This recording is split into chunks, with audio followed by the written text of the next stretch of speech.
அண்ணா administrative staff காலேஜோடைய சக்ஸஸ்ஃபுல்லாக போயிட்டுருக்க mission I am possible ப்ரோக்ராமில் அகைன் உங்களை பார்க்கறது ரொம்ப மகிழ்ச்சி. நான் தான் சந்தோஷ்குமார், உங்கள் இந்தியன் எக்கனாமி ஃபேக்கல்ட்டி. இன்றைக்கி நம்ம என்ன சப்ஜெக்ட் பார்க்க போகிறோம், என்ன டாபிக் பார்க்க போகிறோம்னு பார்த்தீங்கன்னா அக்ரிகல்ச்சர் பார்க்க போகிறோம்.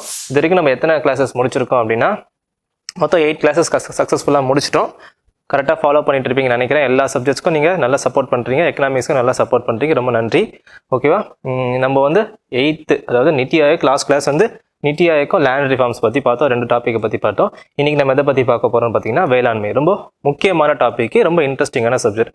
எல்லாமே இன்ட்ரெஸ்டிங்கான டாபிக் தான், சரியா? அக்ரிகல்ச்சரில் நம்ம என்ன ப்ரெசென்ட்டாக இருக்குது, இப்போ எப்படி போயிட்டுருக்கு, அதில் முக்கியமான பாயிண்ட்ஸ், அதாவது எக்ஸாம் பாயிண்ட் ஆஃப் வியூவில் என்னென்ன பார்த்தா போதும். அக்ரிகல்ச்சர்ன்றது ஒரு பெரிய டாபிக் இல்லையா? ஸோ அதில் நம்ம என்னென்ன பார்த்தா போதுன்றதை பார்ப்போம், சரிங்களா? அக்ரிகல்ச்சரை பற்றி யாருக்கும் தெரியுங்க, சரிங்களா? முக்கியமாக அது என்ன சொல்லணும் அப்படின்னு பார்த்தீங்கன்னா, ஸ்டார்டிங்கில் நம்ம முதல்ல நம்ம சுதந்திரத்துக்கு அப்புறமும் முன்னாடியும் கூட நம்மளுக்கு எது முக்கியமாக இருந்தது பார்த்தீங்கன்னா அக்ரிகல்ச்சர் தான் முக்கியமாக இருந்தது. ஏன்னா ப்ரொடக்ஷன் இருந்தால் தான் நம்ம கன்சப்ஷன், நம்மளோட பொருளாதாரத்துடைய முக்கிய நோக்கம் நான் ஆல்ரெடி ஃபர்ஸ்ட் கிளாஸில் சொல்லியிருப்பேன். என்ன சொல்லியிருப்பேன் பார்த்தீங்கன்னா ப்ரொடக்ஷன் அண்ட் கன்சப்ஷன், உற்பத்தி செய்யணும், நுகர்வு செய்யணும் அப்படின்ட்டு நான் சொல்லியிருப்பேன், சரிங்களா? அப்போ ப்ரொடக்ஷன் வந்து எது முக்கியம், முதல்ல பிரைமரி ஆக்டிவிட்டிஸ், அதாவது 3 செக்டர்ஸாக பிரிச்சிருப்பேன். Primary sector, secondary sector, tertiary sector, அதாவது முதல் நிலை துறைகள், 2ஆம் நிலை துறைகள், 3ஆம் நிலை துறைகள் சொல்லிட்டு பிரிச்சிருப்பேன், சரி? அதில் பிரைமரி செக்டர்ல யார் வருவானா அக்ரிகல்ச்சர் தான் வரும். ஸோ முதல்ல முக்கியத்துவம் கொடுத்தது எது பார்த்தீங்கன்னா, நம்ம இண்டிபெண்டன்ஸ்க்கு அப்புறமும் சரி, நம்ம ஃபர்ஸ்ட் இயர் பிளான்ல, அதாவது முதலாவது 5 ஆண்டு திட்டத்திலையும் சரி, நம்ம எதுக்கு முக்கியத்துவம் கொடுத்தோம் பார்த்தீங்கன்னா இந்த அக்ரிகல்ச்சருக்கு தான் முக்கியத்துவம் கொடுத்தோம், சரிங்களா? இப்போ அக்ரிகல்ச்சர் எதுக்கெல்லாம் உதவி செஞ்சது பாருங்க. வறுமை ஒழிப்பு, வேலை வாய்ப்பு, அப்புறம் வேலை வாய்ப்பு உருவாக்கம் மற்றும் நாட்டின் மொத்த உள்நாட்டு உற்பத்தியில் பங்களிப்பு ஆகியவற்றின் அடிப்படையில் இந்திய பொருளாதாரத்தின் மிக முக்கியமான துறையாக விவசாயம் உள்ளது. ஓகேங்களா? கண்டிப்பா அதானே, சரிங்களா? விவசாயம் தான் வந்து என்ன சொல்றது, எல்லாத்துக்குமே வந்து முக்கியத்துவம் பேஸ்மெண்டா இருக்கு, சரிங்களா? வறுமை ஒழிப்பு, வேலை வாய்ப்பு உருவாக்கம், அப்புறம் நாட்டின் மொத்த உள்நாட்டு உற்பத்தி. நான் சொல்றேன் ஜிடிபியில் எவ்வளவு கான்ட்ரிபியூட் பண்ணுதுன்னு சொல்லி நம்ம பார்க்கலாம் ஒன்றா, சரிங்களா? நம்ம அக்ரிகல்ச்சர் பேசிக்ஸ் பார்த்தீங்கன்னா இதுதான், எல்லாத்தையுமே உதவுறது, ஓகேங்களா? அதாவது வறுமை, வேலை வாய்ப்பு, அதாவது poverty elevation, employment generation and contribution to the nation GDP, எல்லாமே வந்து இது 3த்துக்கும் உதவுது தான். பட் அக்ரிகல்ச்சர் என்பது வந்து இது முக்கியத்துவம் வாய்ந்தது எது பார்த்தீங்கன்னா இந்த 3 விஷயத்துல முக்கியத்துவம் வாய்ந்ததா இருக்குது, சரிங்களா? இப்போ அக்ரிகல்ச்சர்னா விவசாயம் மட்டும் தானா? அப்போ வந்து ஃபார் எக்ஸாம்பிள் ரைஸ் கல்டிவேஷன், வீட் கல்டிவேஷன் மட்டும் தானா? அப்படி கிடையாது, சரிங்களா? பாருங்க, அக்ரிகல்ச்சர் என்பது வந்து இது எல்லாமே சேர்ந்தது தான் அக்ரிகல்ச்சர். பாருங்களேன், ஓகே, இப்படி வரேன். ஃபுட் கிரெயின்ஸ், அதாவது உணவு தானியங்கள், ஆயில் சீட்ஸ் எண்ணெய் விதைகள், லிவ் ஸ்டாக் கால்நடைகள், பிளான்டேஷன் தோட்ட பயிர்கள், ஹார்டிகல்ச்சர் தோட்டக்கலைகள், இது எல்லாமே சேர்ந்தது தான் அக்ரிகல்ச்சர். நம்ம நினைச்சிட்டு இருக்கோம் வெறும் வந்து ஃபார் எக்ஸாம்பிள் உணவு தானியங்கள்னா வீட்டு, ரைஸ், கோதுமை, மில்லட்டு, இது எல்லாமே சேர்ந்தது தான் வந்து அக்ரிகல்ச்சர் நினைக்கிறோம். பட் அப்படி கிடையாது. லிவ் ஸ்டாக்கும் அக்ரிகல்ச்சருக்கு பிரைமரி ஆக்டிவிட்டிஸ் கீழே தான் வரும், அதாவது அக்ரிகல்ச்சர் கீழே தான் வரும். தென் பிளான்டேஷன் அக்ரிகல்ச்சர் கீழே தான் வரும், ஹார்டிகல்ச்சரும் அக்ரிகல்ச்சர் கீழே தான் வரும். இப்போ நம்ம இதை பற்றிலாம் நமக்கு தெரியும். ஃபார் எக்ஸாம்பிள் பார்த்துக்கோங்களேன், இப்போ என்ன எது சொல்லலாம், கிரவுண்ட் நட்டு, பல்சஸ், மஸ்டர்டு, இதெல்லாம் எதில் வரும் பார்த்தீங்கன்னா ஆயில் சீஸ்ல வந்து கடுகு, இதெல்லாம் வந்து எதுனா ஆயில் சீஸ்ல வருவாங்க, சரியா? லீவ் ஸ்டாக் கால்நடைகள் எது என்னென்ன வரும் பார்த்தீங்கன்னா மில்க், மீட்டு, பவுல்ட்ரி, அதாவது பால், இறைச்சி, கோழி வளர்ப்பு, இதெல்லாமே இதில் வரும் பார்த்தீங்கன்னா பவுல்ட்ரி, அதாவது இந்த லீவ் ஸ்டாக் கீழே வரும். தென் வேற எது பாருங்க, பிளான்டேஷன்ஸ், அதாவது தோட்ட பயிர் சொல்லுவாங்க, தோட்டக்கலைகள் அப்படின்ட்டு சொல்லுவாங்க, சரி? தோட்ட பயிர்கள் அப்படின்னா மேக்சிமம் வந்து இது வந்து கமர்ஷியல், அதாவது வியாபார நோக்கத்துக்காக மட்டும்தான் மேக்சிமம் வந்து இது வந்து கல்டிவேட் பண்ணுவாங்க, சரி? எது பார்த்தீங்கன்னா tea, coffee, rubber, sugar cane, இது எல்லாமே வந்து எது கீழே வரும் பார்த்தீங்கன்னா பிளான்டேஷன் கிராப்ஸ், அதாவது மலை பிரதேசங்கள் இந்த மாதிரி இதெல்லாம் பார்க்கலாம். டீ கல்டிவேஷன்ஸ் இதெல்லாம் நீங்க பார்க்கலாம், சரியா? அதே வந்து ஹார்டிகல்ச்சர், அதாவது கார்டன் கல்டிவேஷன் சொல்லுவாங்க, தோட்டக்கலைகள் அப்படின்ட்டு சொல்லுவாங்க. அது எது பார்த்தீங்கன்னா மெயினா வந்து ஃப்ரூட்ஸ் அண்ட் வெஜிடபிள்ஸ், இதை மெயினா வரும், ஓகேங்களா? ஃப்ரூட்ஸ், வெஜிடபிள்ஸ் இதெல்லாம் வருது பார்த்தீங்கன்னா ஹார்டிகல்ச்சர் கீழே வருது, ஓகேவா? நம்ம இப்போ வந்து டேரக்டா நம்ம எதுக்கு ஃபோக்கஸ் பண்ணிட்டு இருக்கோம், எந்த டெவலப்மெண்ட்ல ஃபோக்கஸ் பண்ணிட்டு இருக்கோம் பார்த்தீங்கன்னா அக்ரிகல்ச்சர்ல ஹார்டிகல்ச்சர் தான் முக்கியத்துவம் கொடுத்துட்டு இருக்காங்க. தென் லிவ் ஸ்டாக்கு முக்கியத்துவம் கொடுத்துட்டு இருக்காங்க. முதலாவது 5 ஆண்டு திட்டத்தில் நம்ம எதுக்கெல்லாம் முக்கியத்துவம் கொடுத்தோம் பார்த்தீங்கன்னா மேக்ஸிமம் இதுக்கு தான் நம்ம கொடுத்தோம். ஃபர்ஸ்ட் ஃபுட் தானே தேவை, ரைஸ் தேவை, வீட்டு தேவை இல்லையா? ஸோ ஃபர்ஸ்ட் இதுதான் நம்ம இம்பார்ட்டன்ஸ் கொடுத்தோம். இப்போ நம்ம எதுக்கு ஷிஃப்ட் ஆகிட்டு இருக்கோம் அப்படின்னு பார்த்தீங்கன்னா, அதாவது இதுக்கும் இம்பார்ட்டன்ஸ் கொடுக்குறோம். இப்போ ப்ரெசென்ட்டாக எதுக்கு போயிட்டு இருக்கோம் பார்த்தீங்கன்னா இந்த ஹார்டிகல்ச்சரு, லிவ் ஸ்டாக்ஸுக்கு, இதுக்கெல்லாம் நம்ம முக்கியத்துவம் கொடுக்குறோம். ஏன்னா அதில் வந்து ஏர்னிங்ஸ் வந்து ஃபார்மர்ஸ்க்கு கிடைக்கணும்ன்றதுனால, சரிங்களா? நல்லா பார்த்து வச்சுக்கோங்க, இது எல்லாமே அக்ரிகல்ச்சர் கீழே தான் வரும், சரியா? அடுத்து ஓகே, கிரீன் ரெவல்யூஷனை பற்றி பார்க்கணும். அக்ரிகல்ச்சர் பார்க்குறப்ப பசுமை புரட்சி பற்றி தெரிஞ்சுக்கணும். ஏன் பசுமை புரட்சி கொண்டு வந்தாங்க, பசுமை புரட்சிக்கு முன்னாடி என்ன இருந்தது, பசுமை புரட்சிக்கு அப்புறம் என்ன ஆச்சு, ஓகேங்களா? இதை பற்றிலாம் நம்ம தெரிஞ்சுக்கணும். ஃபர்ஸ்ட் பசுமை புரட்சி ஏன் கொண்டு வரணும், என்ன ரீசன் பார்த்தலாமா? பாருங்க, 1951 மற்றும் 1966 இடையில் உணவு தானிய உற்பத்தி ஆண்டுக்கு 2.8% என்ற விகிதத்தில் இருந்தது. புரியுதுங்களா? ப்ரொடக்ஷன் வந்து எப்படி இருந்திருக்கு? சிம்பிளா தான் சொல்றாங்க. ப்ரொடக்ஷன் எப்படி இருந்திருக்கு? 2.8% இருந்திருக்கு. ஆனா பாப்புலேஷன் growth, மக்கள் தொகை வளர்ச்சி எப்படி இருந்துச்சுன்னா, பாப்புலேஷன் growth எப்படி இருந்துச்சுன்னா 3%க்கு மேல போயிடுச்சு. சரியா? அதாவது என்ன சொல்ல வரேன்னா 2.8% இருந்தது எது? ப்ரொடக்ஷன். ஓகே, உற்பத்தி 2.8% இருந்தது.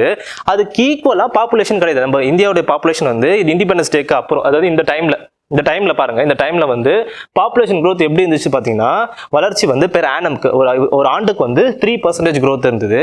ஆனா அது எதுக்கு ஈக்குவலா இல்லைன்னு பாத்தீங்கன்னா, உற்பத்திக்கு ஈக்குவலா இல்லை. அப்ப பாருங்க, growth, அதாவது பாப்புலேஷன் growth அதிகமா இருந்துச்சு அப்படின்னா அதுக்கேற்ற கன்சப்ஷனும் இருக்கணும். பாத்தீங்களா? அப்போ வந்து எவ்வளவு பாப்புலேஷன் அதிகரிக்குதோ அதுக்கேற்ற நுகர்வும் அதிகரிக்கணும். அப்போ ப்ரொடக்ஷன் எப்படி இருக்கோ, அப்போ ப்ரொடக்ஷன் அதிகரிச்சாதான் அதுக்கு ஏத்த நுகர்வு இருக்கணும். சரியா? புரியுதா என்ன சொல்ல வரேன்ட்டு? ப்ரொடக்ஷன் எவ்வளவு இருக்குதோ, அதாவது கன்சப்ஷன் ஏற்றதுக்கு போல ப்ரொடக்ஷன் இருந்தால் தான் நம்மளுக்கு கரெக்டாக இருக்கும். கரெக்டுங்களா? எவ்வளோ நுகர்வு, ஃபார் எக்ஸாம்பிள் 10 பேர் வந்து 1 kg வந்து கன்சப்ஷன் பண்ணுறாங்கன்னா அதுக்கேற்ற 1 kg ப்ரொடக்ஷன் இருக்கணும். புரியுதுங்களா என்ன சொல்ல வரேன்ட்டு? அப்போ இதுக்கும் அன்இக்குவலாக இருக்கிறதுனால நம்ம பாப்புலேஷனுக்கு வந்து கரெக்டான ப்ரொடக்ஷன் கொடுக்க முடியல, கரெக்டான உற்பத்தி செஞ்சு உணவு தானியங்களை கொடுக்க முடியல. அப்போ என்ன பண்ணுறாங்க அப்படின்னு பார்த்தீங்கன்னா, இது ரொம்ப முக்கியமான விஷயத்தை கேட்டிருக்காங்க. ஓகேங்களா? 1956ஆம் ஆண்டில் என்ன பண்றாங்கன்னா, இந்தியா பொது சட்டம் PL 480, ரொம்ப முக்கியமான பாயிண்ட். ஓகேங்களா? PL 480 ஒப்பந்தத்தில் அமெரிக்காவுடன் கையெழுத்திட்டு பெரும்பாலும் கோதுமை வழி உணவு உதவியை பெற்றது. யூஎஸ் என்ன பண்ணாங்க அப்படின்னா, வேர்ல்டு வார் பீரியட்ல, அதுக்கு அந்த டைம்ல இது ஸ்டார்ட் பண்ணியிருப்பாங்க. சரியா? அந்த டைம்ல என்ன பண்ணாங்கன்னா, யூஎஸ்ஏ வந்து பல கண்ட்ரீஸ்க்கு வந்து ஃபுட் கிரெயின்ஸ் வந்து டிஸ்ட்ரிபியூட் பண்றதுக்கு ஹெல்ப் பண்ணுவாங்க. சரியா? அதுல ஒரு ஸ்கீம் தான் PL 480.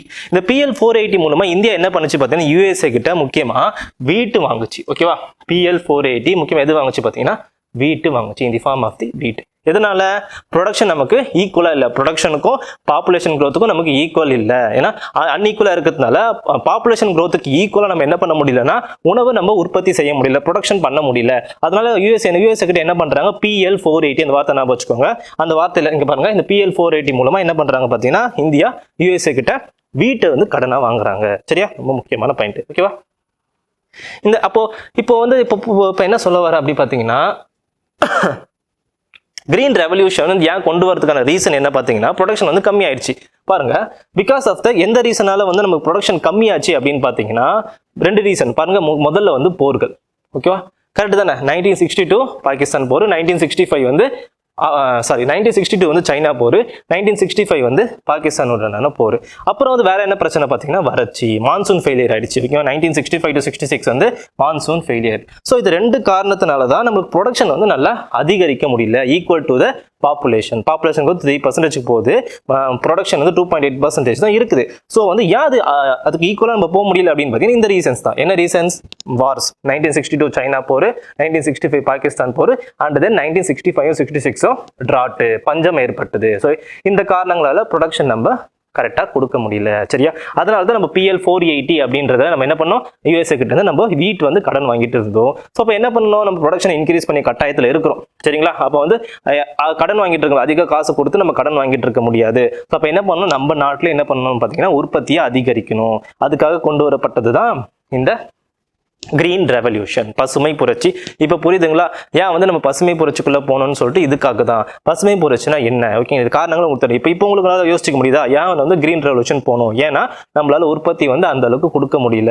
நம்ம என்ன பண்ண முடியல பார்த்தீங்கன்னா, இந்த வார் ரீசனால, டிராட் ரீசனால நம்ம கரெக்டான டைம்ல கரெக்டான ப்ரொடக்ஷன் நம்ம பண்ண முடியல. அதனால என்ன கொண்டு வந்துட்டோம், நம்ம கிரீன் ரெவல்யூஷன் கொண்டு வந்தோம். அப்போ கிரீன் ரெவல்யூஷன் என்ன பண்ணுச்சு வந்து, ஓகே, கிரீன் ரெவல்யூஷன் ஃபர்ஸ்ட் என்னன்னு பார்த்துட்டு கிரீன் ரெவல்யூஷன் வேலை என்னன்னு சொல்றேன். சரிங்களா? அது படிக்கும் போது கிரீன் ரெவல்யூஷன் புரிஞ்சிடும், ஆல்ரெடி எல்லாருக்கும் தெரிஞ்சிருக்கும் ஃபர்ஸ்ட். சரியா? பாருங்க, உரங்கள், பூச்சிக்கொல்லிகள், சிறந்த நீர்ப்பாசன வசதிகள், ஓகேவா, இயந்திரமாக்கப்பட்ட உபகரணங்கள் மற்றும் நவீன விவசாய நுட்பங்கள், அதிக விளைச்சல் தரும் வகைகள், இதான் முக்கியம். அதிக விளைச்சல் தரும் வகைகளின் விதைகள், அதாவது ஹை ஈல்டு வெரைட்டி. பாருங்க, ஹை ஈல்டு HYV கேள்விப்பட்டிருக்கீங்க, high yield varieties of seeds. ஓகேவா? ஒட்டுமொத்தமாக பசுமை புரட்சி என்று அழைக்கப்படுகிறது. அதாவது கிரீன் ரெவல்யூஷன்னா நம்ம ஹை ஈல்டு வெரைட்டி சீட்ஸ் நீங்க ஞாபகம் வச்சிருப்பீங்க. ஓகேங்களா? அது மட்டும் கிடையாது, எல்லாமே பார்த்துக்கோங்க. பாருங்க, பூச்சிக்கொல்லி, பெஸ்டிசைட்ஸ் பாருங்க, ஃபெர்டிலைசர்ஸ், பெஸ்டிசைட்ஸ், பெட்டர் இரிகேஷன் நீர்ப்பாசன வசதிகள், mechanised equipments, modern agriculture techniques, இது எல்லாமே சேர்ந்தது தான் பசுமை புரட்சி. அப்போ வந்து முன்னாடி எப்படி இருந்தது, ப்ரொடக்ஷன் நம்ம ஈக்குவலாக கொடுக்க முடியல. ஆனால் இது எல்லாமே இருந்தால் நம்ம என்ன பண்ணலாம், ப்ரொடக்ஷனை வந்து 2 மடங்கா 3 மடங்கா நம்ம ஆக்க முடியும். ஆக்கணும்னா கண்டிப்பாக ஆக்கிட்டோம் இந்த கிரீன் ரெவல்யூஷன் வந்ததுக்கு அப்புறம். சரியா? முக்கியமாக எது பார்த்தீங்கன்னா இந்த ஹை ஈல்டு வெரைட்டி சீட்ஸ். இந்த ஹை ஈல்டு வெரைட்டி சீட்ஸ் என்ன பண்ணாங்க, என்ன கொண்டு வந்தாங்க, முதல்ல வீட்டு கொண்டு வந்தாங்க. கரெக்டா? அதிகமாக உற்பத்தியை அதிகரித்து தரக்கூடிய விதைகளின் வகைகளில் முதல்ல இன்ட்ரோடியூஸ் பண்ணது எது பார்த்தீங்கன்னா கோதுமை தான். அதாவது சயின்டிஃபிக் நேம், வீட்டுடைய சயின்டிஃபிக் நேம் ஒன்று சொல்ல பார்த்தீங்கன்னா சார்பதி சோனோரா அப்படின்ட்டு சொல்லுவாங்க. இதை வந்து இந்தியாவில் அறிமுகப்படுத்தினது யாரு, எல்லாருக்கும் தெரியும், father of green revolution MS Swaminathan அவர்கள். ரீசெண்டாக கூட அவர் இறந்து போயிட்டாரு. சரிங்களா? MS சுவாமிநாதன் என்னது, ஃபாதர் ஆஃப் கிரீன் ரெவல்யூஷன், பசுமை புரட்சியின் தந்தை. சரியா? நல்லா ஞாபகம் வச்சுக்கோங்க. அவர் என்ன அறிமுகப்படுத்துறாரு இந்தியாவில், இந்த ஹை ஈல்டு வெரைட்டி சீட்ஸை அறிமுகம் படுத்துறாரு. என்ன இது சயின்டிஃபிக் நேமே ஞாபகம் வச்சுக்கோங்க. இதெல்லாம் எக்ஸ்ட்ரா பாயிண்ட்ஸ். சார்பதி சோனோரா, நீங்க கூகுள் அடிச்சு பாருங்க, அது ஸ்பெல்லிங்கை நீங்க நோட் பண்ணிக்கோங்க. சார்பதி சோனோரா அப்படின்ட்டு சொல்லுவாங்க. சரிங்களா? இதுதான் கிரீன் ரெவல்யூஷன். கிரீன் ரெவல்யூஷன் என்னென்ன சேர்ந்தது, பெஸ்டிசைட்ஸ் யூஸ் பண்றது, ஃபெர்டிலைசர்ஸ் யூஸ் பண்றது, நிறைய எக்யூப்மெண்ட்ஸ் யூஸ் பண்றது, அப்புறம் high yield variety seeds use பண்றது, எல்லாமே சேர்ந்தது தான் பசுமை புரட்சி. சரியா? இது அறிமுகப்படுத்தின உடனே நம்ம ப்ரொடக்ஷன் வந்து பல்மடங்கு அதிகரிக்க ஆரம்பிச்சது. ஓகே, கிரீன் ரெவல்யூஷன் வந்து 3 கட்டமா வந்து இந்தியாவில் வந்து செயல்முறைப்படுத்தியிருப்பாங்க. அது எந்தெந்த கட்டமா பார்க்கலாம். சரிங்களா? பாருங்க, 3 ஃபேஸஸ் தான் இன்ட்ரோடியூஸ் பண்ணியிருப்பாங்க கிரீன் ரெவல்யூஷன். ஒரேடியா இந்தியாவில் வந்து இன்ட்ரோடியூஸ் பண்ணல, 3 ஃபேஸஸ் தான் இன்ட்ரோடியூஸ் பண்ணியிருப்பாங்க. பாருங்க என்னென்ன, எத்தனை ஃபேஸ் பாருங்க, 3 கட்டமா இன்ட்ரோடியூஸ் பண்ணியிருப்பாங்க. முதல்ல வந்து எங்க இன்ட்ரோடியூஸ் பண்ண, முதல்ல அது ரொம்ப முக்கியம். முதல்ல வந்து பஞ்சாப், ஹரியானா மற்றும் மேற்கு உத்தரப்பிரதேசத்தின் அதிக நீர்ப்பாசன பகுதிகள் உள்ள மாநிலங்கள்ல அறிமுகப்படுத்துறாங்க. அதுக்கப்புறமா ஃபேஸ் 2 வந்து ஊபி, ஓகேங்களா, உத்தரப்பிரதேச மாநிலம், ஆந்திர பிரதேசம், கர்நாடகா மற்றும் தமிழ்நாட்டின் கடலோர பகுதி. பாருங்க, 2வது ஃபேஸ்ல தான் தமிழ்நாட்டிலே அறிமுகப்படுத்துறாங்க. ஓகே, ரொம்ப முக்கியமான பாயிண்ட் இது. ஓகேங்களா?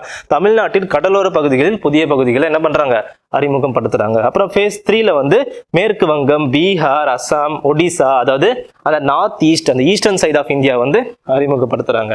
ஸோ ஸ்டேட்ஸ் உடைய நேம்ஸை ஞாபகம் வச்சுக்கோங்க. ஃபேஸ் 1ல வந்து எந்த ஸ்டேட்டு, ஃபேஸ் 2ல வந்து எந்த ஸ்டேட்டு, அது தமிழ்நாடு எத்தனாவது ஃபேஸ், முக்கியமா வந்து ஃபேஸ் 2ல அறிமுகம் படுத்துறாங்க. சரிங்களா? 3 ஃபேஸஸையும் ஞாபகம் வச்சுக்கோங்க. சரிங்களா? ஃபர்ஸ்ட் ஃபேஸ் எங்க, மெயினா வந்து இந்த ஸ்டேட் ஞாபகம் வச்சுக்கோங்க, பஞ்சாப், ஹரியானா. ஓகே, ஃபேஸ் 2ல மெயினா வந்து தமிழ்நாடு உள்ள வராங்க. சரிங்களா? ஃபேஸ் 3ல மெயினா வந்து ஈஸ்டர்ன் ரீஜியன்ஸ். எப்படி வேணா கேட்கலாம், ஈஸ்டர்ன் ரீஜியன்ஸ் எந்த ஃபேஸ்ல இன்ட்ரோடியூஸ் பண்றாங்க பார்த்தீங்கன்னா ஃபேஸ் 3ல. ஓகேவா? இப்போ வந்து என்ன இன்ட்ரோடியூஸ் பண்றாங்க, மெயினா வீட் வெரைட்டிஸை ஒரு ஃபேஸா வந்து இன்ட்ரோடியூஸ் பண்றாங்க. உற்பத்தி அதிகரிக்குது. உற்பத்தி அதிகரிச்ச உடனே ப்ரொடக்ஷனுக்கு ஈக்குவலான கன்சப்ஷன் ஈக்குவலான ப்ரொடக்ஷனை நம்ம என்ன பண்ண முடியுதுன்னா, அதாவது கிரீன் ரெவல்யூஷன் நம்ம அச்சீவ் பண்ண முடிஞ்சது. சரிங்களா? இப்போ வந்து செகண்ட் கிரீன் ரெவல்யூஷன் ஒரு டார்கெட் இருக்குங்க. சரிங்க, இதை பத்தி கேள்விப்பட்டிருக்க மாட்டீங்க, கிரீன் ரெவல்யூஷனை பத்தி தெரிஞ்சிருப்பீங்க. செகண்ட் கிரீன் ரெவல்யூஷன் சொல்லிட்டு ஒன்று கொண்டு வந்தாங்க. அதோட பாருங்க, அது எப்போ அதோட எய்மை பாருங்க, உணவு பயிர் உற்பத்தியை 2020 400 மில்லியன் டன்னாக உயர்த்துவது செகண்ட் கிரீன் ரெவல்யூஷனோட எய்ம். இது ரொம்ப முக்கியம். ஓகேவா? அதாவது to increase the 400 million tons of food grains production. அது எப்போ அச்சீவ் பண்ணணும்னு பார்த்தீங்கன்னா 2022ல அச்சீவ் பண்ணணும். 2020ல அச்சீவ் பண்ணாங்களா இல்லையா நான் சொல்றேன், டேட்டாவோட நான் சொல்றேன். சரியா? எய்மை நல்லா தெரிஞ்சு வச்சுக்கோங்க. என்ன எய்மு, 400 மில்லியன் டன்னை ஃபுட் கிரெயின் ப்ரொடக்ஷன் பண்ணணும் through the green revolution. Green revolution எந்த green revolution, second green revolution. அது எப்போ வந்து எந்த ஆண்டு பார்த்தீங்கன்னா 2020.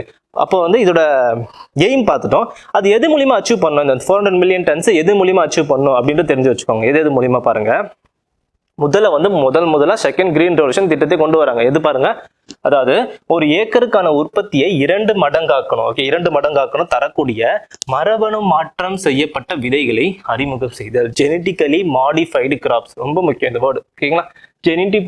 ஜெனட்டிக்கலி மாடிஃபைடு கிராப் சீட்ஸை வந்து என்ன பண்ணணும் பார்த்தீங்கன்னா அறிமுகப்படுத்தணும். சரி, எதை வந்து டெவலப் ப்ரொடியூஸ் பண்றதுக்கு பார்த்தீங்கன்னா double the per acreage production. சரிங்களா? அப்போ 2வது பாருங்க, அந்த ப்ரொடியூஸ் பண்ண அந்த ஜெனட்டிக்கலி மாடிஃபைடு கிராப்ஸை பிரைவேட் செக்டர் மூலமா என்ன பண்ணணும் பார்த்தீங்கன்னா, பாருங்க, மரபணு மாற்றம் செய்யப்பட்ட விதைகளை சந்தைப்படுத்த தனியார் துறையின் பங்களிப்பை உறுதி செய்யணும். சரிங்களா? அதாவது ஜெனட்டிக்கலி மாடிஃபைடு கிராப்ஸை ப்ரொமோட் பண்ணணும். அப்படி எப்படி ப்ரொமோட் பண்ணணும் பார்த்தியா, தனியார் உதவியுடன் ப்ரொமோட் பண்ணணும். 2வது பாயிண்ட். ஓகேங்களா? இதெல்லாம் என்னது பார்த்தீங்கன்னா ரெக்வயர்மெண்ட்ஸ். சரிங்களா? தேவைகள். என்னென்ன வந்து செகண்ட் கிரீன் ரெவல்யூஷனோட டார்கெட்டை 400 மில்லியன் டன் அச்சீவ் பண்றதுக்கு என்னென்ன ரெக்வயர்மெண்ட்ஸ் இருக்குன்னு நம்ம தெரிஞ்சுக்கணும். சரிங்களா? அப்புறம் 3வது பாருங்க, நதிநீர் இணைப்பு. ரொம்ப முக்கியமான பாயிண்ட். ஓகேங்களா? இரிகேஷன் ரொம்ப முக்கியம். அக்ரிகல்ச்சருக்கு என்ன தேவை பார்த்தீங்கன்னா நீர்ப்பாசன வசதிகள் ரொம்ப முக்கியம். அதுக்கு என்ன பண்ணணும் பார்த்தீங்கன்னா நதிநீர் இணைப்பு தேவை.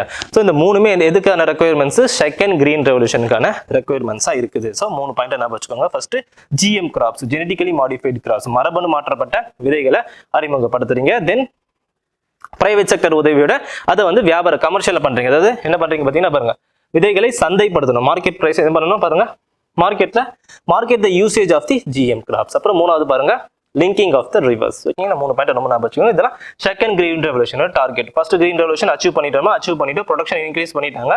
இப்போ செகண்ட் கிரீன் ரெவல்யூஷன் எது வரைக்கும் டார்கெட் வச்சிருந்தாங்க பார்த்தீங்கன்னா 2020 வரைக்கும் டார்கெட் வச்சிருந்தாங்க. சரிங்களா? அச்சீவ் பண்ணாம பாருங்க, இந்த டேட்டா பாருங்களேன். டேட்டா பார்த்தீங்கன்னா உங்களுக்கு புரிஞ்சிடும். சரியா? எந்த ஆண்டு வந்து கிரீன் ரெவல்யூஷன் அறிமுகப்படுத்துறாங்க? 1960s பீரியட்ல அறிமுகப்படுத்துறாங்க. கரெக்டா? ஃபுட் கிரெயின் வந்து மில்லியன் டன்ல இருக்கு. ஓகேவா? இது வந்து டேட்டா. சரியா? ஃபுட் கிரெயின்ஸ் வந்து மில்லியன் டன்ல மெஷர் பண்ணியிருக்காங்க. 1950ல இருந்து 51 வரைக்கும் எவ்வளவு இருக்கு பாருங்க, 51 மில்லியன் டன் தான் ப்ரொடியூஸ் பண்றாங்க. 1966ல இருந்து 67 வந்து 74 டன் இன்க்ரீஸ் ஆகுது. கிட்டத்தட்ட டிராஸ்டிக்கா இன்க்ரீஸ் ஆகுது, கொஞ்சம் இன்க்ரீஸ் ஆகுது. அப்புறம் 71ல இருந்து 72 போற 105 போகுது. எப்படி ஏன் இன்க்ரீஸ் ஆகுது? Because they introduced what? Green revolution. So green revolution introduce பண்ணதால நம்மளோட உற்பத்தி அதிகரிச்சிருச்சா? அது டேட்டா, அஃபிஷியல் டேட்டா இது. ஓகேவா? அது 74 மில்லியன் டன், 105 மில்லியன் டன், தென் 194 போட்டாங்க. அப்புறம் வந்து 265 மில்லியன் டன் போயிட்டாங்க. 2023 ரீசெண்டான டேட்டா. 2022 to 23 வந்து 324 டன்னு. பட் 2020க்குள்ள 400 மில்லியன் டன் நம்ம அச்சீவ் பண்ணணும். செகண்ட் கிரீன் ரெவல்யூஷன் படினா அச்சீவ் பண்ணல. பட் ஆனால் ஒரு கிட்டத்தட்ட 324 மில்லியன் டன் வந்துட்டாங்க. எப்போ? 2020 to 23. சரி, இது எல்லாமே ஃபுட் கிரெயின்ஸ் ப்ரொடக்ஷன். எது மட்டும் தெரிஞ்சு வச்சுக்கணும் அப்படி பார்த்தீங்கன்னா இது மட்டும் தெரிஞ்சு வச்சுக்கோங்க. சரியா? இதான் ரொம்ப இம்பார்ட்டன்ட். ஓகேவா? ஏன்னா கேட்க வாய்ப்பு இருக்கு. ரீசெண்ட் டேட்டான்றது கரண்ட் அஃபேர்ஸ்ல கேட்கலாம். எப்போ எவ்வளவு ப்ரொடியூஸ் பண்ணாங்க? 2020 to 23 வந்து 324 டன் ப்ரொடியூஸ் பண்ணாங்க. சரியா? அப்புறம் வந்து இப்போ நெக்ஸ்ட் இயர் போறதுனால 2023 to 24 தெரிஞ்சு வச்சுக்கிறது நல்லது. சரியா? இப்போ 2020 to 23 டேட்டா நம்ம கிட்ட இருக்கு. ஸோ எக்ஸாம் போறதுக்கு முன்னாடி 2023 to 24 தெரிஞ்சு வச்சுக்கோங்க. எவ்வளவு மில்லியன் டன் வந்து ஃபுட் கிரெயின் ப்ரொடியூஸ் பண்ணும். சரியா? இப்போ பாருங்களேன், ஹார்டிகல்ச்சர், அதாவது தோட்டக்கலை சொன்னா ஹார்டிகல்ச்சர் ப்ரொடக்ஷன் வந்து எவ்வளவு இருக்கு பாருங்க, 342 டன்கள் மில்லியன் டன்கள் ப்ரொடியூஸ் பண்ணியிருக்காங்க. பாத்தீங்கன்னா என்ன சொன்ன லாஸ்டா அந்த டேட்டா பாக்குறப்ப சொன்னா, அந்த அக்ரிகல்ச்சர்ல பாக்குறப்போ ஃப்ரூட் கிரெயின்ஸுக்கு போயிட்டு இப்போ எதுக்கு ஷிஃப்ட் ஆகிட்டு இருக்காங்க சொன்னா ஹார்டிகல்ச்சர் சொன்னா ஏன்? எக்ஸாம்பிள், அந்த ரியல் எக்ஸாம்பிள் பாருங்க, அதாவது ரியல் டேட்டா பாருங்க. 342 டன், அதாவது ஃபுட் கிரெயின் ப்ரொடக்ஷனோட 324 டன்னோட 342 மில்லியன் டன் வந்து ஹார்டிகல்ச்சர் ப்ரொடக்ஷன் அதிகமா இருக்கு. புரியுதுல என்ன சொல்ல வரேன்ட்டு? ஃபுட் கிரெயின்ஸ் வந்து ப்ரொடியூஸ் பண்ணிட்டு தான் இருக்கிறாங்க. பட் அதை விட இப்போ டெவலப் ஆயிட்டு இருக்கு எது பார்த்தீங்கன்னா ஹார்டிகல்ச்சர். எவ்வளோ? 342 மில்லியன் டன்ஸ். சரியா? இப்போ ஒரு ஐடியா கிடைச்சிருக்கோம், எங்க அக்ரிகல்ச்சர் ஒரு ஐடியா கிடைச்சிருக்கோம். கிரீன் ரெவல்யூஷன்ல இன்ட்ரோடியூஸ் பண்ணணும். அதுக்கான காரணங்கள் என்ன? அப்போ பிஃபோர் கிரீன் ரெவல்யூஷன் எப்படி இருந்ததுன்னு சொன்னேன். அதுக்கப்புறம் வந்து கிரீன் ரெவல்யூஷன் இன்ட்ரோடியூஸ் பண்ணதுக்கு அப்புறம் ப்ரொடக்ஷன் எப்படி இன்க்ரீஸ் ஆயிருக்கு, செகண்ட் கிரீன் ரெவல்யூஷன் டார்கெட் என்ன. ஸோ இதெல்லாம் நம்ம பார்த்துட்டோம். சரியா? இப்போ வந்து இதை ஜஸ்ட் தெரிஞ்சு வச்சுக்கோங்க. ஃபார்மர்ஸ் கேட்டகரியை பத்தி தெரிஞ்சு வச்சுக்கோங்க, நல்லதுதான். சரிங்களா? எப்படி பிரிக்கிறாங்க பாருங்க, மொத்தம் 5 வகையா பிரிக்கிறாங்க. 1 2 3 4 5. சரியா? Marginal farmer, small, semi medium, medium farmer, large farmer, மொத்தம் 5 வகையா பிரிக்கிறாங்க விவசாயிகளே.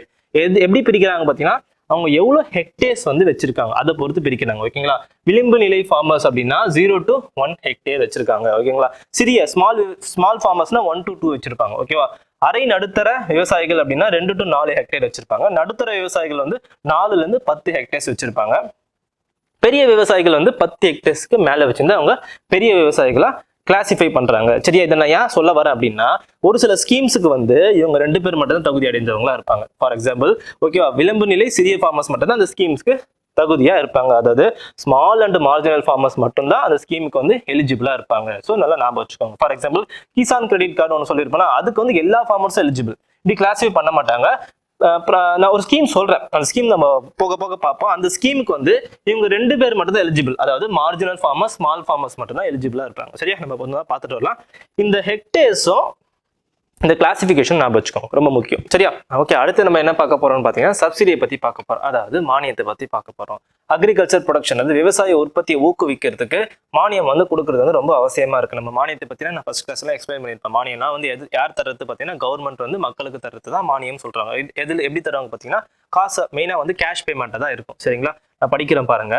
அதாவது மானியம் என்பது தனிநபர்கள் அல்லது நிறுவனங்களுக்கு நேரடியாகவோ அல்லது மறைமுகமாகவோ செலுத்தப்படும். எப்படி செலுத்தப்படும் பார்த்தீங்கன்னா அரசால ரொக்கமாக செலுத்தப்படும். ஓகேவா, in the form of the cash payment, அதுதான் சப்சிடின்னு சொல்லுவாங்க. ஓகேவா, சப்சிடியை வந்து அதாவது மானியத்தை வந்து குறைந்த விலையிலையும் கொடுப்பாங்க, அதாவது அதிக விலையிலையும் கொடுப்பாங்க. அதாவது எக்ஸாம்பிளா நான் எப்படி சொல்லணும் பார்த்தீங்கன்னா, குறைந்த விலை கொடுக்கறது பார்த்தீங்கன்னா இப்போ ஹெல்த் எடுத்துக்கோங்களேன். ஹெல்த்துக்கு நீங்க என்ன பண்றீங்க, பிரைவேட் ஹாஸ்பிட்டல் போனீங்கன்னா ஒரு ஸ்கேனுக்கு வந்து ஒரு ரேட்டுன்னு சொல்றாங்கன்னு வச்சுக்கோங்களேன். அதே வந்து கவர்மெண்ட் ஹாஸ்பிட்டல் நீங்க போனீங்கன்னா அந்த ரேட் இல்லை பார்த்தீங்களா, அதாவது 500 ரூபாய் ஒரு பிரைவேட்ல அப்படின்னா அந்த அதே ஸ்கேன் வந்து 200 ரூபாய் அப்படி இருக்குன்னா எவ்வளவு சப்சிடி, 300 ரூபாய் சப்சிடி. இதுதான் வந்து குறைந்த விலையில கொடுக்கக்கூடிய மானியங்கள். அப்போ எலக்ட்ரிசிட்டி எடுத்துக்கோங்களேன், நம்ம பண்ணக்கூடிய கன்சம்ஷன்ல ஃபர்ஸ்ட் 100 யூனிட்டுக்கு என்ன தராங்க, இலவசம் தராங்களா, அது ஒரு சப்சிடி. ஸோ சப்சிடி வந்து எப்படி வேணா இருக்கலாம். இதெல்லாம் வந்து குறைந்த விலையில கொடுக்கக்கூடிய மானியங்கள் என்று சொல்லலாம். ஓகேங்களா, அப்ப அதிக விலையில கொடுக்கக்கூடிய மானியங்கள் எதுன்னு பாத்தீங்கன்னா குறைந்தபட்ச ஆதார விலை, எல்லாருக்கும் தெரியும், மினிமம் சப்போர்ட் பிரைஸ். இதை பத்தி நம்ம டீட்டெயிலா பார்க்கலாம், இந்த கிளாஸ்லயே நம்ம பார்த்துடலாம்.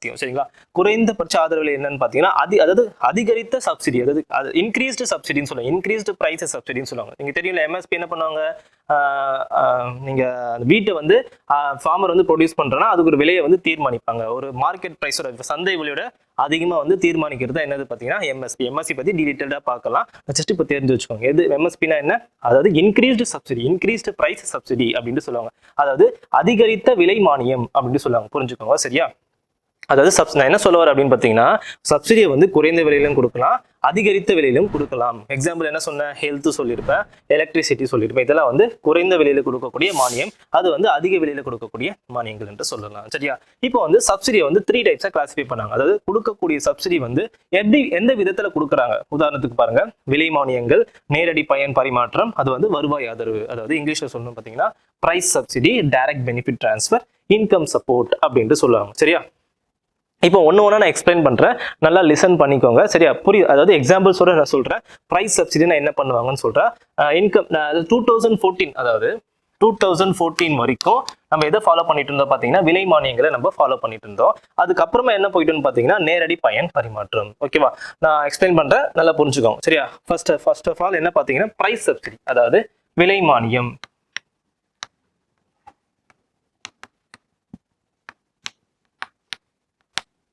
சரியா, எதை பத்தி பார்க்க போறோம், விலை மானியத்தை பத்தி பார்க்க போறோம். சரியா, ஒரு எக்ஸாம்பிள்ஸோட நான் சொல்றேன், நல்லா புரிஞ்சுக்கோங்க. உதாரணத்துக்கு பாருங்க, இப்போ ஒரு 500 ரூபாய்ன்றது வந்து சந்தை விலை, மார்க்கெட் பிரைஸ்னு வச்சுக்கோங்க. நான் ஆல்ரெடி ஃபர்ஸ்ட் கிளாஸ் நடத்திருப்பேன். 500 ரூபாய் வந்து மார்க்கெட் பிரைஸ்னு வச்சுக்கோங்க. நான் விலை மானியத்தை நான் எக்ஸ்பிளைன் பண்றேன். ஓகேவா, இப்போ வந்து நீங்க வந்து எவ்வளோக்கு வாங்க தேவையில்லை அப்படின்னு பாத்தீங்கன்னா 500 ரூபாய்க்கு நீங்க வாங்க தேவையில்லை. எவ்வளோக்கு வாங்கணும் பாத்தீங்கன்னா 300 ரூபாய்க்கு நீங்க வாங்குறீங்கன்னு வச்சுக்கோங்களேன். ஓகேவா, அப்ப 200 ரூபான்றது என்னன்னு பாத்தீங்கன்னா பிரைஸ் சப்சிடி, விலை மானியம். சரியா, பிரைஸ் சப்சிடின்னு சொல்லலாம். அதாவது சந்தை விலையில 500 ரூபாய் இருக்குன்னு வச்சுக்கோங்க. சரியா, அதை வந்து நீங்க 500 ரூபாய்க்கு டைரக்டா உங்களுக்கு கவர்மெண்ட் தராது. என்ன பண்ணுவாங்க பாத்தீங்கன்னா குறைந்த விலையில தராங்க. எவ்வளவுக்கு தராங்கன்னா உதாரணத்துக்கு 300 ரூபாய்க்கு தராங்கன்னு வச்சுக்கோங்களேன். அந்த 200 ரூபாய்ன்றது என்னன்னு பாத்தீங்கன்னா விலை மானியம். நான் இன்னொரு எக்ஸாம்பிள் சொல்றேன் பாருங்க. இப்போ எல்பிஜி கேஸ் சிலிண்டர் இருக்கு பாத்தீங்களா, எல்பிஜி சிலிண்டர். ஓகேவா, அந்த எல்பிஜி சிலிண்டர் எடுத்துக்கோங்க.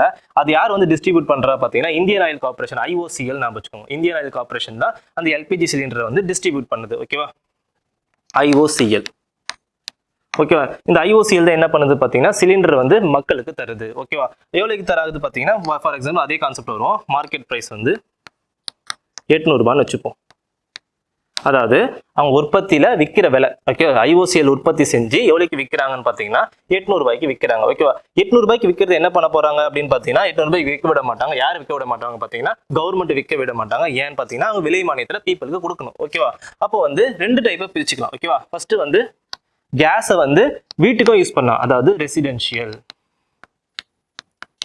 வீட்டுக்கும் கொடுப்பாங்க, அதே சமயத்துல வியாபாரத்துக்கும் யூஸ் பண்ணுவாங்க. கரெக்டா, ஹோட்டல்ஸ் எல்லாம் யூஸ் பண்றாங்களா, அது என்னது கமர்ஷியல் பர்பஸ்க்கு. ஓகேவா, அதே வந்து வீட்டுக்கு யூஸ் பண்றது வந்து வேற. ஓகேவா, அதாவது 2 டைப்ஸா பிரிக்கிறேன் நான். ஓகேவா, எல்பிஜி சிலிண்டர், அதாவது எல்பிஜி சிலிண்டர் தான் நம்ம எக்ஸாம்பிளா வச்சுக்கிறோம். இந்த பிரைஸ் சப்சிடிக்கு, விலை மானியத்துக்கு நம்ம என்ன பண்றோம் பாத்தீங்கன்னா நம்ம வந்து எல்பிஜி சிலிண்டரை எக்ஸாம்பிளா வச்சுக்கிறோம். இப்போ இந்த எல்பிஜி சிலிண்டரை இந்தியன் ஆயில் கார்பரேஷன் விற்க போறாங்க. அது புரியறதுக்காக தான் சொல்றேன். ஓகேவா, விற்கிறதுக்கு வந்து 2 டைப்ஸா நம்ம யூசர்ஸ் இருக்காங்க, கன்சியூமர்ஸ் இருக்காங்க. ஓகேவா, ஒன்னு வந்து வீட்டுக்கு கன்சியூம் பண்ணுவாங்க, இன்னொருத்தவங்க வந்து ஹோட்டல்ல இந்த ரெஸ்டாரண்ட்ஸ் என்ன பண்ணுவாங்க கமர்ஷியல் பர்பஸ்க்காக கன்சியூம் பண்ணுவாங்க. அப்போ கவர்மெண்ட் வந்து யாருக்கு மானியம் தரும் பாத்தீங்கன்னா இவங்களுக்கு மட்டும்தான் மானியம் தரும். சரியா, ஞாபகம் வச்சுக்கோங்க. ஓகே, இப்போ இவங்களுக்கு எவ்வளவு தரும்னு பாத்தீங்கன்னா 300 ரூபாய்க்கு 500 ரூபாய்க்கு ஒரு 500 ரூபாய் வச்சுக்கிறேன். சரியா, 500 rupeesக்கு IOCL கொடுத்துரும். ஓகேவா? அதாவது இந்தியன் ஆயில் கார்பரேஷன் வந்து ரெசிடென்ஷியல் பர்பஸ்க்கு யூஸ் பண்ற எல்பிஜி சிலிண்டர் வந்து 500 ரூபாய்க்கு வித்துரும். 300 ரூபாய் அப்போ யாருக்கு தரணும் கவர்மெண்ட் அப்படின்னு பாத்தீங்கன்னா இந்த 300 rupees வந்து IOCLக்கு கொடுத்துரும். யார் கொடுத்துருவா? கவர்மெண்ட் கொடுத்துரும். அப்போ இந்த 300 வந்து என்னது? சப்சிடி. இந்த பிரைஸ் சப்சிடி நான் எக்ஸ்பிளைன் பண்ணியிருப்பேன். ஓகேங்களா? இப்போ வந்து இந்த IOCL வந்து 500 ரூபாய்க்கு உங்களுக்கு கவர்மெண்ட் கொடுக்க சொல்லும். 500 ரூபாய்க்கு கொடுத்துட்டா மார்க்கெட் பிரைஸ் வந்து 800 ரூபாய் தான். அந்த மீதி இருக்கிற 300 ரூபாய் யாரு கொடுத்துருவா பார்த்தீங்கன்னா டேரக்டா கவர்மெண்ட் வந்து IOCLக்கு கொடுத்துடும். இதுல என்ன பிரச்சனை அப்படின்ட்டு பார்த்தீங்கன்னா IOCL என்ன நம்ம பண்ணோம்? ஃபார் எக்ஸாம்பிள் ஏதாச்சும் ஒரு இன்ஸ்டியூஷன் நம்ம எடுத்துப்போம். சரியா? எல்பிஜி சிலிண்டர் டிஸ்ட்ரிபியூட் பண்றவனுக்கு கவர்மெண்ட் வந்து என்ன தெரியாது பார்த்தீங்கன்னா IOCL வந்து இங்க யாருக்கு கொடுக்குறான்னு டேட்டா வந்து கவர்மெண்ட்டுக்கு தெரியாது. இப்போ வந்து கமர்ஷியலுக்கு கொடுக்குறானா ரெசிடென்ஷியல் கொடுக்குறானா தெரியாது. இப்போ கமர்ஷியலுக்கு வந்து எவ்வளவுக்கு கொடுத்தா போதும்? மார்க்கெட் பிரைஸ்ல என்னவோ அதுக்குள்ள வித்தா போதும். அது வந்து இப்போ சப்சிடி என்பது வீட்டுக்கு மட்டும்தான். அது வீட்டுக்கு யூஸ் பண்றதுக்கு மட்டும் தான் எல்பிஜியில் வந்து சப்சிடி தராங்க. ஆனா கமர்ஷியல் பர்பஸ்க்கு கிடையாது. ஆனா IOCL என்ன பண்ணுவான் அப்படின்னு பாத்தீங்கன்னா கவர்மெண்ட்டுக்கு வந்து யாருக்கு கொடுக்குறாங்கன்னு தெரியாது இல்லையா? என்ன பண்ணுவான் பாத்தீங்கன்னா IOCL வந்து 800 ரூபாய்க்கு விற்கலான்னாலும் இதை விட ஃபார் எக்ஸாம்பிள் ஒரு 700 ரூபாய்க்கு வித்தா கூட வாங்கிப்பான் இல்லையா? கரெக்டுங்களா? இவன் என்ன பண்ணுவான் பாத்தீங்கன்னா 700 ரூபாய்க்கு இவனுக்கு வித்துட்டு கவர்மெண்ட் கிட்ட 300 ரூபாய் வாங்கிடும். பிரச்சனை பாத்தீங்களா? 700 ரூபாய்க்கு இவனுக்கு வித்துட்டு 300 ரூபாய் கவர்மெண்ட் கிட்ட வாங்கிடுவான். அப்ப என்னதுன்னா கவர்மெண்ட் கிட்ட வந்து யாருக்கு வந்து வீட்டுக்கு ரெசிடென்ஷியல் பர்பஸ்க்கு யாருக்கு விற்கிறான்னு தெரியாது, கமர்ஷியல் பர்பஸ்க்கு யாருக்கு விற்கிறான்னு தெரியாது. இது முக்கியமான ஒரு ப்ராப்ளம் இருக்கு. அது என்ன ப்ராப்ளம் பாத்தீங்கன்னா அதிகமா வந்து லீக்கேஜ் நடக்குது. லீக்கேஜ்னா அதாவது வீட்டுக்கு கொடுக்க வேண்டிய சிலிண்டரை கமர்ஷியல் பர்பஸ்க்கு கொடுத்துட்றான். லீக்கேஜ் நடக்குது. அவனுக்கு வந்து மார்க்கெட் பிரைஸ்ல கொடுக்கலனாலும் அதை விட கம்மியா எவ்வளவு கொடுத்தாலும் வாங்கிப்பான் இல்லையா? அப்ப 700 ரூபாய்க்கு இவன் வித்துட்டு இவன் எவ்வளவு வாங்கிப்பான் பாத்தீங்கன்னா கவர்மெண்ட் கிட்ட இருந்து 300 ரூபாய்க்கு வாங்கிடுவோம். இதெல்லாம் நடந்த பிரச்சனை. சரிங்களா? இதெல்லாம் பிரைஸ் சப்சிடி விலை மானியத்துல இருந்த பிரச்சனை. முதல் பிரச்சனை என்ன சொன்னேன்? லீக்கேஜ் நடக்கும். ஓகேவா? அவங்க நல்லா புரிஞ்சிருக்கும் நினைக்கிறேன். என்னது பாத்தீங்கன்னா கமர்ஷியல்ல வித்துருவான், லீக்கேஜ் நடக்குது. ரெண்டாவது என்னன்னு பாத்தீங்கன்னா என்ன பிரச்சனைன்னு பாத்தீங்கன்னா இந்த 500 ரூபாய்க்கு காசு கொடுத்து வாங்க முடிஞ்சவங்க யார் இருப்பாங்க? அதிகமா காசு வச்சிருக்கவங்க தான் இந்த சிலிண்டரை வாங்க முடியும். அதாவது மானியம் கொடுத்தும் இந்த 500 ரூபாய் வச்சிருக்கவனால மட்டும்தான் அந்த சிலிண்டரை வாங்க முடியும். அப்போ இன்கம் ஹையரா இருக்கிறவனால மட்டும்தான் இந்த சிலிண்டரை வாங்க முடியும். அப்போ இன்னொரு என்ன பிரச்சனை பாத்தீங்கன்னா ரெக்ரெசிவ்னா பின்னடைவு அப்படின்னு சொல்லுவாங்க. நான் தமிழ்ல சொல்றேன். சரியா? லீக்கேஜ் நடக்குது, ரெக்ரெசிவ் அதாவது பின்னடைவு ஏற்படுது. பின்னடைவு ஏற்படுதுன்னா யாருக்கிட்ட 500 ரூபாய் இருக்குதோ அவனால மட்டும்தான் இது வாங்க முடியுது. மூணாவது என்ன பிரச்சனை அப்படின்னு பாத்தீங்கன்னா சிதைவு, டிஸ்ட்ராக்ஷன் அப்படின்னு சொல்லுவாங்க. தமிழ்ல என்னன்னு பாத்தீங்கன்னா சிதைவு அப்படின்ட்டு சொல்லுவாங்க. ஓகேவா?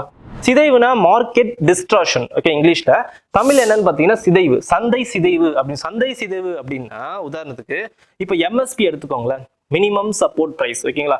அதாவது இந்த விலை மானியத்துல இருக்கக்கூடிய பிரச்சனைகளை நான் சொல்லிட்டு இருக்கேன். ஓகே, முதல் பிரச்சனை என்ன? லீக்கேஜ் சொல்லிட்டேன். ரெண்டாவது வந்து ரெக்ரெசிவ் சொல்லிட்டேன். மூணாவது வந்து சந்தை சிதைவு அப்படின்னு சொல்றேன். சந்தை சிதைவு அப்படின்னா உதாரணத்துக்கு மினிமம் சப்போர்ட் பிரைஸ் எடுத்துக்கோங்களேன். மினிமம் சப்போர்ட் பிரைஸ் வந்து வீட்டுக்கும் ரைஸுக்கும் மட்டும்தான் அனௌன்ஸ் பண்றாங்கன்னு வச்சுக்கோங்க. சரியா? நான் ஃபுல்லா MSP பாக்குறமா டீட்டெயிலா அதை பத்தி சொல்றேன்.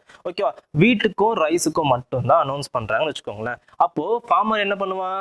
வீட்டையும் ரைஸையும் மட்டும் தானே உற்பத்தி செய்வான், மற்ற எந்த கிராப்பையும் உற்பத்தி செய்ய மாட்டான். அப்ப MSP வந்து வீட்டுக்கும் ரைஸுக்கும் மட்டும் தரதுனால அவன் வந்து என்ன பண்ணுவான்னா ஃபார் எக்ஸாம்பிள் வீட்டு ரைஸை மட்டும் தான் உற்பத்தி செய்யறான், மற்றது எதுவுமே உற்பத்தி செய்ய மாட்டான். அப்ப என்ன சொல்ல வரேன்னா மார்க்கெட்ல அதாவது சந்தையில என்ன தேவையோ அதை குறித்து என்ன பண்ண மாட்டான்னா ஃபார்மர் வந்து உற்பத்தி செய்ய மாட்டான்.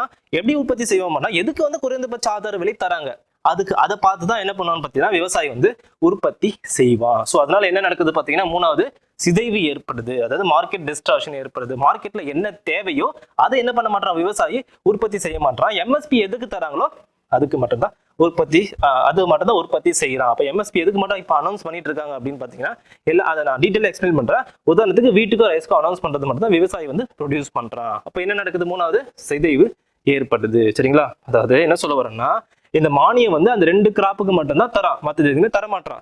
அப்ப விவசாயி என்ன பண்ணுவான்? எதுக்கு மானியம் தராங்களோ அதுக்கு மட்டும் தானே அதை மட்டும் தானே ப்ரொடியூஸ் பண்ணுவான். அப்ப மார்க்கெட் டிஸ்ட்ராக்ஷன் நடக்குது. அப்ப என்ன பண்ணிட்டாங்க?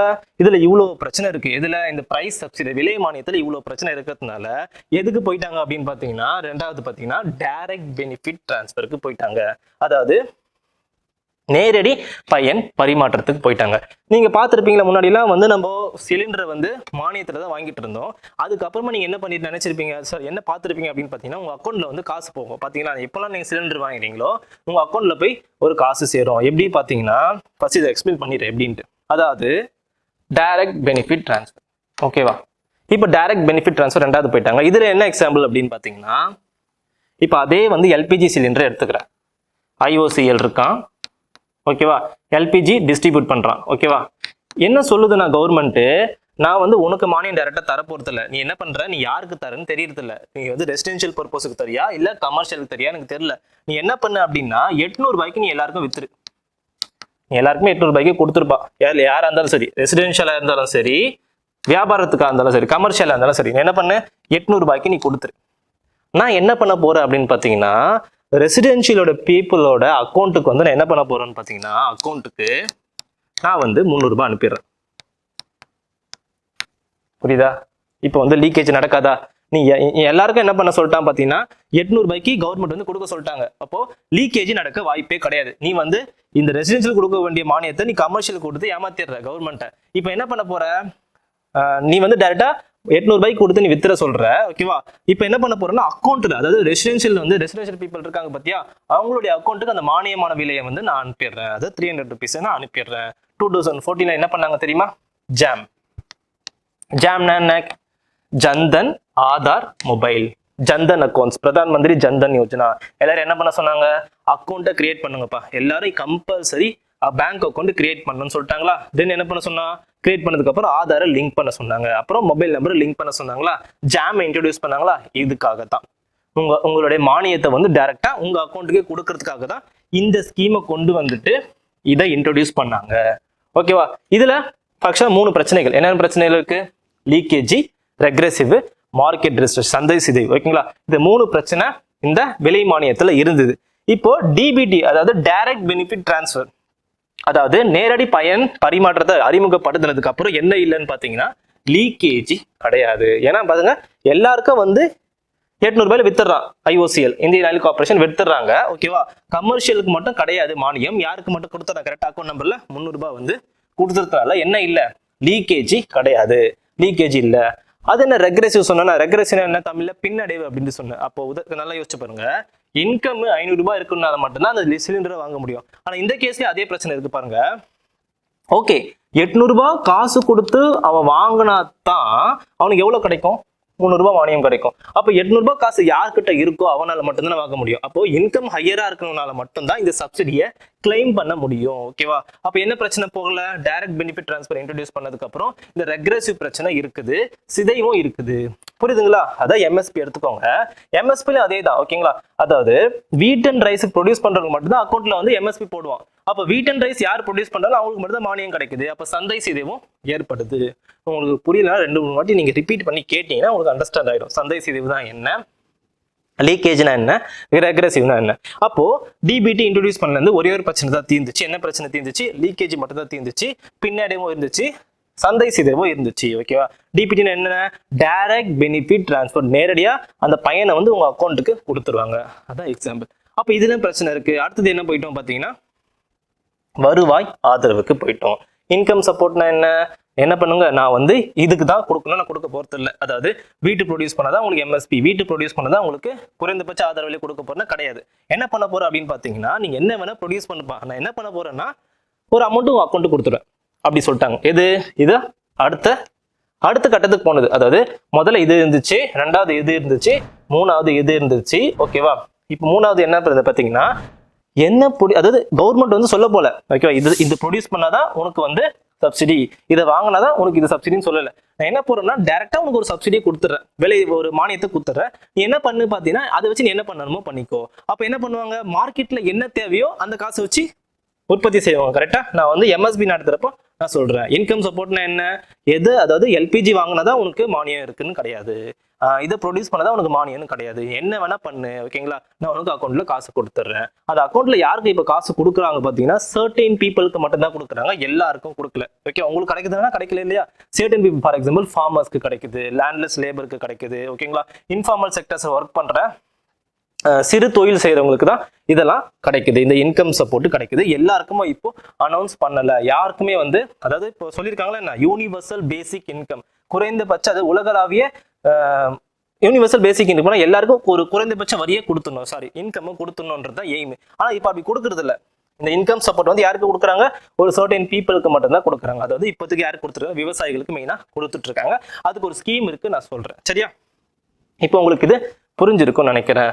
பிரைஸ் சப்சிடினா என்ன, டிபிடினா என்ன, இன்கம் சப்போர்ட்னா என்ன. இப்போ எல்லாமே என்ன எதை ஃபாலோ பண்ணிட்டு இருக்கோம் பார்த்தீங்கன்னா இதுதான் ஃபாலோ பண்ணிட்டு இருக்கோம். இதெல்லாம் ஃபிளாப் ஆயிடுச்சு. சரியா, இப்போ இன்கம் சப்போர்ட்னால என்ன பிரச்சனை இல்லை, லீக்கேஜும் நடக்காது, லீக்கேஜும் இருக்காது, ரெக்ரெசிவும் இருக்காது, சிதைவும் இருக்காது. எப்படி இருக்காது, நீங்க வந்து என்ன ப்ரொடியூஸ் பண்றான்னு சொல்லிட்டு என்ன பண்ண போறதில்ல, நான் இன்கம் அந்த மானியத்தை கொடுக்க போறதில்ல. அப்போ வந்து லீக்கேஜும் இருக்காது, ரெக்ரெசிவும் இருக்காது. ஏன், அதாவது இந்த பொருளை வாங்கினாதான் உனக்கு மானியம் இருக்கு. புரியுதுங்களா? இப்போ வந்து இன்கம் சப்போர்ட்னால நீ எந்த பொருள் வாங்குறியோ இல்லை எனக்கு அது தெரியாது, என்ன பண்ண போறேன், உனக்கு இன்கம் கொடுத்துட போறேன். அப்ப என்ன இருக்காது, அந்த மானியத்தை கொடுத்துட போறேன். அப்ப என்ன இருக்காது, பின்னடைவும் இருக்காது. ஓகேவா? மூணாவது என்ன, மார்க்கெட் டிஸ்ட்ராக்ஷன். அப்ப நான் பெஸ்ட் எக்ஸாம்பிள் சொல்றேன். அதுதான் அந்த வீட் அண்ட் ரைஸ் ப்ரொடியூஸ் பண்ணா மட்டும்தான் எம்எஸ்பின்னு கிடையாது. கவர்மெண்ட் என்ன பண்ண போகுது இன்கம் சப்போர்ட்ல, அதாவது மூணாவதுல என்ன பண்ண போகுது பாத்தீங்கன்னா டைரக்டா அக்கௌண்ட் காசு கொடுத்ததுனால ஃபார்மர் என்ன பண்ணுவான் பாத்தீங்கன்னா வீட் அண்ட் ரைஸ் ப்ரொடியூஸ் பண்ண மாட்டான், மார்க்கெட்ல என்ன தேவை, மக்களுக்கு என்ன தேவைன்னு சொல்லிட்டு அந்த டிமாண்டை பொறுத்து ப்ரொடியூஸ் பண்ண ஆரம்பிப்பான். அதுதான் வந்து இன்கம் சப்போர்ட். சரிங்களா, உங்களுக்கு இதெல்லாம் புரியும்னு நினைக்கிறேன். இந்த டேப்லெட் காலம் பார்த்தீங்கன்னா உங்களுக்கு புரிஞ்சிடும். இந்த டேப்லெட் காலம் பாருங்க, பிரைஸ் சப்சிடியில் என்ன பிரச்சனை இருந்தது, பின்னடைவு இருந்தது, சிதைவு இருந்தது, கசிவு இருந்தது, மூணுமே இருந்துச்சா. அதுக்கப்புறம் எது வந்துச்சு, டிபிடி வந்துச்சு. டிபிடியில் என்ன இருந்தது, பின்னடைவு இருந்தது, சிதைவு இருந்தது. ஓகேங்களா, சிதைக்கும்னா எதை சிதைக்கும் பார்த்தீங்கன்னா சந்தை சிதைக்கும். ஓகேவா,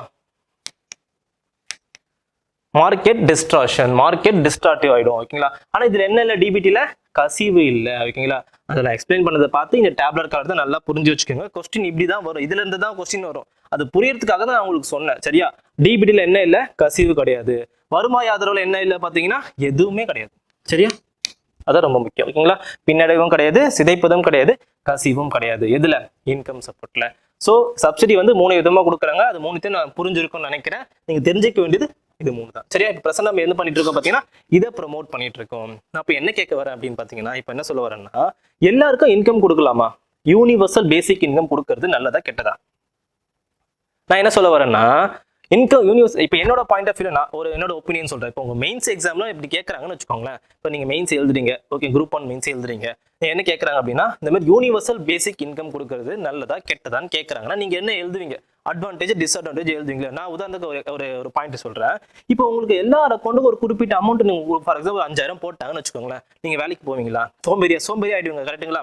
ஓகே, அந்த 5000 வச்சு ஒரு அம்மா ஏதோ ஒரு உணவகத்துல போய் நம்ம என்ன பண்ணலாம், சாப்பிடலாம் அப்படின்னு நீங்க நினைப்பீங்க இல்லையா? ஏதோ ஒரு உணவகத்துல ஒரு 15-20 ரூபாய்க்கு சாப்பாடு கிடைக்குது இல்லை, அப்ப என்ன பண்ணுவீங்க, அந்த குறைந்தபட்ச அந்த இன்கம் கிடைக்கிறதுனால நம்ம என்ன பண்ணுவீங்க பாத்தீங்கன்னா ஒரு சோம்பேறித்தனத்தை உருவாக்கும். லேபர் ஃபோர்ஸ், அதாவது வளங்கள் ஆற்றல் என்ன பண்ணுவோம் பார்த்தீங்கன்னா வளங்கள்ன்ற பாருங்க வேலையாட்கள் என்ன பண்ணுவாங்கன்னா குறைஞ்சிரும். ஓகேங்களா, ஸோ யூனிவர்சல் பேசிக் இன்கம் கொடுக்கறது வந்து ஒரு சில பிரச்சனைகள் இருக்குது. ஸோ எல்லாருக்கும் கொடுக்கறது வந்து அவ்வளோ ஈஸி கிடையாது கவர்மெண்ட்டுக்கு. சரியா, எல்லா ரைட்ஸும் இருக்கு. Okay, right to live with dignity இருக்கு, ரைட் டு ஃப்ரீ என்விரான்மெண்ட், அதாவது கண்ணியத்துடன் வாழ்வது. ஓகேங்களா, சுத்தமான காற்றை சுவாசிக்கிறது. ஓகேங்களா, right to health, right to sleep, தூங்குறதுக்கெல்லாம் உரிமை இருக்குது.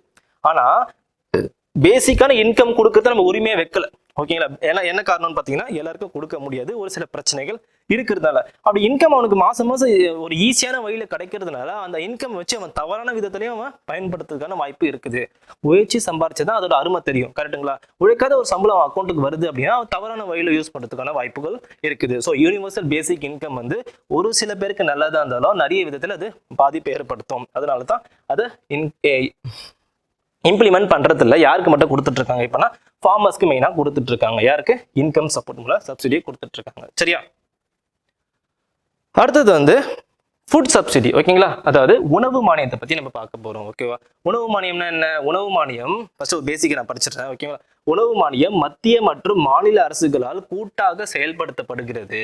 ஆனால் பெரும் நிதிச்சுமையை மத்திய அரசு அதன் நிறுவனமான, இதான் முக்கியம், அதன் நிறுவனமான இந்திய உணவு கழகம் மூலம் ஏற்கிறது. சரியா, 2 பேரும் வந்து சேர்ந்து தான் பண்றாங்க. யாரு, சென்ட்ரல் கவர்மெண்ட்டும் ஸ்டேட் கவர்மெண்ட்டும் சேர்ந்து பண்றாங்க. எது மூலியமானா இந்திய உணவு கழகம், ஃபுட் கார்பரேஷன் ஆஃப் இந்தியா. இதை பத்தி நம்ம தெரிஞ்சுக்கணும், ரொம்ப இம்பார்ட்டன்ட். சரியா, இதை பத்தி நம்ம பார்க்க போறோம். ஓகேவா, எந்த ஆண்டு கொண்டு வந்தாங்க, அவங்களோட ஃபங்க்ஷன், அது அவங்களுக்கு குறிக்கோள் என்ன, அவங்க என்னென்ன பண்றாங்க, ஓகேங்களா, அந்த ஸ்கீம்ல என்னென்னலாம் இருக்குது, இந்த ஃபுட் கார்பரேஷன்ல என்னென்னலாம் இருக்குதுன்னு சொல்லிட்டு நம்ம பார்க்கலாம். ஓகே பாருங்க, இப்போ ஃபுட் கார்பரேஷன் வந்து என்னுடைய நோக்கங்கள், அப்ஜெக்டிவ்ஸ் தான் என்னென்னு பார்க்கலாம். பாருங்க, உணவு கொள்கையின் பின்வரும் நோக்கங்களை நிறைவேற்றுவதற்காக உணவு கழகத்தின் சட்டம் 1964 கீழ் 1965ஆம் ஆண்டு FCI உருவாக்கப்பட்டது. சரிங்களா, FCI உருவாக்கப்பட்டது. ஓகே, ரொம்ப இந்த இயர் ரொம்ப முக்கியம். சட்டம் வந்து 1964, 1965 வந்து இம்ப்ளிமெண்ட் பண்றாங்க. சரிங்களா, அது நோக்கங்களை பாருங்க. ஃபர்ஸ்ட் என்ன பண்ணணும்னா, விவசாயிகளின் நலன்களை பாதுகாப்பதற்காக பயனுள்ள விலை ஆதரவு நடவடிக்கை, அதாவது MSPயை பத்தி சொல்றாங்க. சரியா, விவசாய நலன்களை பாதுகாப்பதற்காக என்ன பண்ணணும், MSPயை கொண்டு வரணும். அதான் சொல்றாங்க பாருங்க. The effective price support operations for the safeguarding the interest of the farmers. price support என்னது, MSP. சரியா, தென் வேற என்ன, distribution of food grains throughout the country for the public distribution system, அதாவது பொது விநியோக முறைக்காக நாடு முழுவதும் உணவு தானியங்களை விநியோகம் செய்யணும். பொது விநியோக முறைனா என்னது, ரேஷன் கடை, ரேஷன் ஷாப் தான் பொது விநியோக கடை. இதை பத்தி பார்க்கலாம். சரியா, என்ன பண்ணணும், எம்எஸ்பி வந்து என்ன ப்ரொக்யூர் பண்ணணும் ஃபார்மர்ஸ் கிட்ட இருந்து, ஃபார்மர்ஸோடைய பாதுகாப்புக்காக, ஃபார்மர்ஸோடைய டெவலப்மெண்ட்காக. தென் ரேஷன் ஷாப்ல என்ன பண்ணணும், டிஸ்ட்ரிபியூட் பண்ணணும். ரெண்டாவது அப்ஜெக்டிவ் அதுதான். ஓகேவா, பாருங்க, பொது விநியோக முறைக்காக நாடு முழுவதும் உணவு தானியங்களை என்ன பண்ணணும், விநியோகம் பண்றது, டிஸ்ட்ரிபியூட் பண்றது. அடுத்து பாருங்க, தேசிய உணவு பாதுகாப்பை உறுதி செய்வதற்காக உணவு தானியங்களின் செயல்பாடு மற்றும் இடைத்தேக்க இருப்பு அளவை பராமரித்தல். அது என்ன இடைத்தேக்க இருப்பு, பஃபர் ஸ்டாக் அப்படின்னா, சில டைம்ஸ்ல வார் டைம் சுச்சுவேஷன் இருக்கு, டிராட் கண்டிஷன்ஸ், பஞ்சம் ஏற்படுது, அதிகமாக மான்சூன் பெஞ்சு உற்பத்தி பாதிக்கப்படுற டைம்ல ப்ரொடக்ஷன் வந்து பாதிக்கப்படும் இல்லைங்களா, அந்த டைம்ல ஒரு சில ஃபுட்டை வந்து நம்ம சேகரிச்சு வச்சிருக்கணும். முக்கியமா எது சேகரிச்சு வச்சிருப்பாங்க பாத்தீங்கன்னா, இது இல்லைங்க. ஓகே, இங்க பாருங்க, ரைஸ், வீட்டையும் சேகரிச்சு வச்சிருப்பாங்க, அதாவது சேமிச்சு வச்சிருப்பாங்க. எந்த டைம்ல இதை யூஸ் பண்ணுவாங்க பாத்தீங்கன்னா, ஃபுட் செக்யூரிட்டி, அது ஃபுட் செக்யூரிட்டி பாதுகாப்பதுக்காக. அதாவது அந்த டைம்ல ப்ரொடக்ஷன் பண்ண முடியாம போச்சு, வார் டைம்ல என்ன பண்ண முடியாது, உற்பத்தி செய்ய முடியாது இல்லையா, அந்த டைம்ல உணவு தேவைப்படும் இல்லையா, அப்ப அந்த டைம்ல இதை யூஸ் பண்ணுவாங்க. அதுக்கு பேர் தான் இடைத்தேக்க இருப்பு அப்படின்னு சொல்லுவாங்க. அது முக்கியமா எது வச்சிருப்பாங்க பாத்தீங்கன்னா, ரைஸும் வீட்டும் வச்சிருப்பாங்க. இப்ப பிரசண்டா எவ்வளவு வச்சிருக்காங்க, அதாவது இந்த பஃபர் ஸ்டாக் படி, கண்டிஷன் படி எவ்வளவு வச்சுக்கணும் பாத்தீங்கன்னா, 25 மில்லியன் டன்ஸ், 25 மில்லியன் டன்கள்ல ரைஸும் வீட்டும் வச்சுக்கணும். ரொம்ப முக்கியம். ஓகேவா, இந்த பஃபர் ஸ்டாக் எதுக்குன்னா, அதாவது வார் டைம் சுச்சுவேஷன்ல உணவு சப்ளை, அதாவது ஃபுட் டிஸ்ட்ரிபியூஷன் வந்து பாதிக்கப்படக்கூடாது என்பதற்காக இதை கொண்டு வந்திருக்காங்க. இடைத்தேக்க இருப்புல இப்போ எவ்வளவு இருக்கணும், கண்டிஷன் எவ்வளவு இருக்கணும், இதுக்கு கீழே போகக்கூடாது, இதுக்கு மேல கூட இருக்கலாம், இதுக்கு கீழே போகக்கூடாது, இதுக்கு மேலதான் வச்சிருக்காங்க. சரியா, நிறைய வந்து MSP மூலமா ஃபார்மர்ஸ் கிட்ட இருந்து ப்ரொக்யூர் பண்றாங்க. முக்கியமா எது வச்சிருக்காங்க, இப்போதைக்கு ரைஸ் அண்ட் வீட்டை வச்சிருக்காங்க, 25 மில்லியன் டன்னு வச்சிருக்காங்க. சரியா, 3 MSPல ப்ரொக்யூர் பண்ணணும். அப்ஜெக்டிவ் சொல்றேன், FCIயோட அப்ஜெக்டிவ் MSP, தென் டிஸ்ட்ரிபியூஷன், அதை வந்து டிஸ்ட்ரிபியூட் பண்ணணும் ரேஷன் ஷாப்ல, தென் வந்து பஃபர் ஸ்டாக் மூலமா சேகரிச்சு வச்சுக்கணும். சரியா, அடுத்து பார்ப்போம். அடுத்து பாருங்க என்னென்ன பண்றாங்கன்னு பாருங்க. அவங்களுடைய கேரிஸ் அவுட் வேரியஸ் ஃபங்க்ஷன்ஸ், அவங்களுடைய செயல்பாடுகள் என்னென்ன. இப்போ FCIயோட அப்ஜெக்டிவ் பார்த்தாச்சு. அடுத்தது வந்து செயல்பாடுகளை பத்தி நம்ம பார்க்க போறோம். என்னென்ன செயல்பாடுகள், முதல் வந்து கொள்முதல், தென் சேமிப்பு மற்றும் ஒப்பந்தம், அப்புறம் வந்து நகர்வு மற்றும் போக்குவரத்து, அண்ட் தென் இடைத்தேக்க இருப்பு. நான் சொன்னல இடைத்தேக்க இருப்பு, நம்ம ஒன்னொன்னா இப்ப பார்க்கலாம். சரியா, இன்டெப்தா போய் பார்ப்போம். பாருங்க, ஃபர்ஸ்ட் என்ன பண்றாங்க, அவங்க ஃபங்க்ஷன் பண்ணுவாங்க. ஃபர்ஸ்ட் கொள்முதல் பண்றாங்க. கொள்முதல 2 வகையா பிரிப்பாங்க. 2 வகையா எப்படி பிரிக்கிறாங்க பாருங்க, மையப்படுத்தப்பட்ட கொள்முதல் அமைப்பு, பரவலாக்கப்பட்ட கொள்முதல் அமைப்பு, அதாவது சென்ட்ரலைஸ்ட், டீசென்ட்ரலைஸ்ட். அதாவது எப்படி கொள்முதல் செய்வாங்கன்னு ஒரு மெத்தட் இருக்கு. சென்ட்ரலைஸ்ட் அப்படின்னா, அதாவது ஃபுட் கார்பரேஷன் ஆஃப் இந்தியாவே என்ன பண்ணும் அப்படின்னு பாத்தீங்கன்னா, ஃபார்மர்ஸ் கிட்ட வந்து ப்ரொக்யூர் பண்ணுவாங்க, அதாவது கொள்முதல் செய்வாங்க. எந்த வேலையில அப்படின்னு பாத்தீங்கன்னா, அட் MSPல ப்ரொக்யூர் பண்ணுவாங்க. யார்கிட்ட இருந்து, ஃபார்மர் கிட்ட இருந்து ப்ரொக்யூர் பண்ணுவாங்க. எந்த இடத்துல ப்ரொக்யூர் பண்ணுவாங்க பாத்தீங்கன்னா, மண்டிஸ் தெரியும்ல, அக்ரிகல்ச்சர் ப்ரொடியூஸ் மார்க்கெட்டிங் கமிட்டி அப்படின்னு அந்த கமிட்டிக்குள்ள மண்டிகள் இயங்கும். ஒரு ஸ்டேட்ல மண்டி சொல்லுவாங்க, நீங்க கேள்விப்பட்டிருப்பீங்க. அந்த மண்டியில போய் ஃபார்மர்ஸ் வந்து தன்னோட ப்ரொடியூஸ் பண்ண விளைச்சலை என்ன பண்ணுவாங்க வந்து விற்பாங்க. அந்த இடத்துல வந்து MSPல யார் ப்ரொக்யூர் பண்ணுவாங்க பாத்தீங்கன்னா, FCI ப்ரொக்யூர் பண்ணுவாங்க. ப்ரொக்யூர் பண்ணிட்டு என்ன பண்ணுவாங்க பாத்தீங்கன்னா, ஸ்டோர் பண்ணி வைப்பாங்க. ஸ்டோர் பண்ணி என்ன பண்ணுவாங்க பாத்தீங்கன்னா, டிஸ்ட்ரிபியூட் பண்ணுவாங்க. ஓகேவா, ஸ்டேட்டுக்கு டிஸ்ட்ரிபியூட் பண்ணுவாங்க. சரியா, இதான் வந்து சென்ட்ரலைஸ்ட் ப்ரொக்யூர்மெண்ட். டீசென்ட்ரலைஸ்ட் ப்ரொக்யூர்மெண்ட் அப்படின்னா ஸ்டேட் ப்ரொக்யூர் பண்ணுவாங்க. அதாவது டீசென்ட்ரலைஸ்ட், பரவலாக்கப்பட்ட கொள்முதல் அமைப்புல வந்து ஸ்டேட் வந்து என்ன பண்ணுவாங்கன்னா, கொள்முதல் செய்வாங்க. மாநிலத்தை கொள்முதல் செஞ்சுட்டு அவங்க என்ன பண்ணுவாங்க பாத்தீங்கன்னா, ஸ்டோர் பண்ணி வைப்பாங்க. ஸ்டோர் பண்ணி வச்சுட்டு எஃப்சிஐ கிட்ட கொடுப்பாங்க. ஓகேவா, ஜஸ்ட் தெரிஞ்சுக்கோங்க, தேவையில்லை, ஃபர்ஸ்ட் உங்களுக்கு தெரியறதுக்காக மட்டும் சொல்றேன். ஸ்டோர் பண்ணிட்டு எஃப்சிஐ கிட்ட கொடுப்பாங்க. எஃப்சிஐ என்ன பண்ணுன்னா ஸ்டேட்டுக்கு வந்து பே பண்ணிடும். ஓகே, அவங்க ப்ரொக்யூர் பண்றாங்களா எம்எஸ்பியில், அது என்ன பண்ணணும் பார்த்தீங்கன்னா ஃபுட் கார்பரேஷன் ஆஃப் இந்தியா கொடுத்துரும். அப்புறம் ஃபுட் கார்பரேஷன் ஆஃப் இந்தியா என்ன பண்ணணும் பார்த்தீங்கன்னா ஸ்டேட்டுக்கு டிஸ்ட்ரிபியூட் பண்ணணும். சரிங்களா, இதுதான் வந்து சென்ட்ரலைஸ்டு, இது டீசென்ட்ரலைஸ்டு. சென்ட்ரலைஸ்டு என்ன பண்றாங்க, எஃப்சிஐ வந்து என்ன பண்றாங்க, ப்ரொக்யூர் பண்றாங்க, ஸ்டோர் பண்றாங்க, டிஸ்ட்ரிபியூட் பண்றாங்க. எதுவுமே எஃப்சிஐ வந்து டைரக்டா பண்றாங்க. இங்க டீசென்ட்ரலைஸ்டு என்ன பண்றாங்கன்னா ஸ்டேட் என்ன பண்றாங்க, ப்ரொக்யூர் பண்றாங்க. ஸ்டேட் வந்து ப்ரொக்யூர் பண்றாங்க, எம்எஸ்பியில் ப்ரொக்யூர் பண்றாங்க, ஸ்டோர் பண்ணி வச்சுட்டு ஸ்டோர் பண்ணி வைக்கிறாங்க, எஃப்சிஐ கிட்ட கொடுக்குறாங்க, எஃப்சிஐ பே பண்றாங்க, எஃப்சிஐ என்ன பண்றாங்க, ஸ்டேட்டுக்கு டிஸ்ட்ரிபியூட் பண்றாங்க. இப்படிதான் வந்து ப்ரொக்யூர்மெண்ட் மெத்தட் நடக்கும். ஓகேவா, அதுக்கப்புறமா என்ன ஆச்சு அப்படி பார்த்தீங்கன்னா 2014 ரொம்ப முக்கியம், இது சாந்தகுமார் குழு, சாந்தகுமார் கமிட்டி. சரியா, இது எதுக்கு நியமிச்சாங்க பார்த்தீங்கன்னா எஃப்சிஐல ஒரு சில மாற்றங்களை கொண்டு வரணும், அது மட்டும் தெரிஞ்சு வச்சுக்கோங்க. சரியா, ஏன்னா இந்த குழுக்கள் சொல்லிட்டு டைரக்டா கேட்டுருவாங்க. ஓகே, சாந்தகுமார் கமிட்டி எதுக்காக, எஃப்சி அதாவது ஃபுட் கார்பரேஷன் ஆஃப் இந்தியாவில் ஒரு சில மாற்றங்களை கொண்டு வரணும்னு சொல்லிட்டு இந்த கமிட்டியை அப்பாயிண்ட் பண்ணாங்க. சஜஷன் பண்ணுங்க என்னென்ன ரெக்கமெண்டேஷன் சொல்லிட்டு இந்த சாந்தகுமார் கமிட்டி என்ன சொல்லிச்சு அப்படின்னு பார்த்தீங்கன்னா ஸ்டேட்டே ப்ரொக்யூர் பண்ண விட்டுருங்க. சரிங்களா, எவ்வளோ ப்ரொக்யூர் பண்ணணுமோ பண்ணிக்கிட்டோம், அவங்க தன்னுடைய மாநிலங்களுக்கு வித்துக்கிட்டோம். அதாவது ஃபுட் இந்த ப்ரொக்யூர் பண்ணிட்டு ரேஷன் ஷாப்புக்கு கொடுத்துக்கிட்டோம்.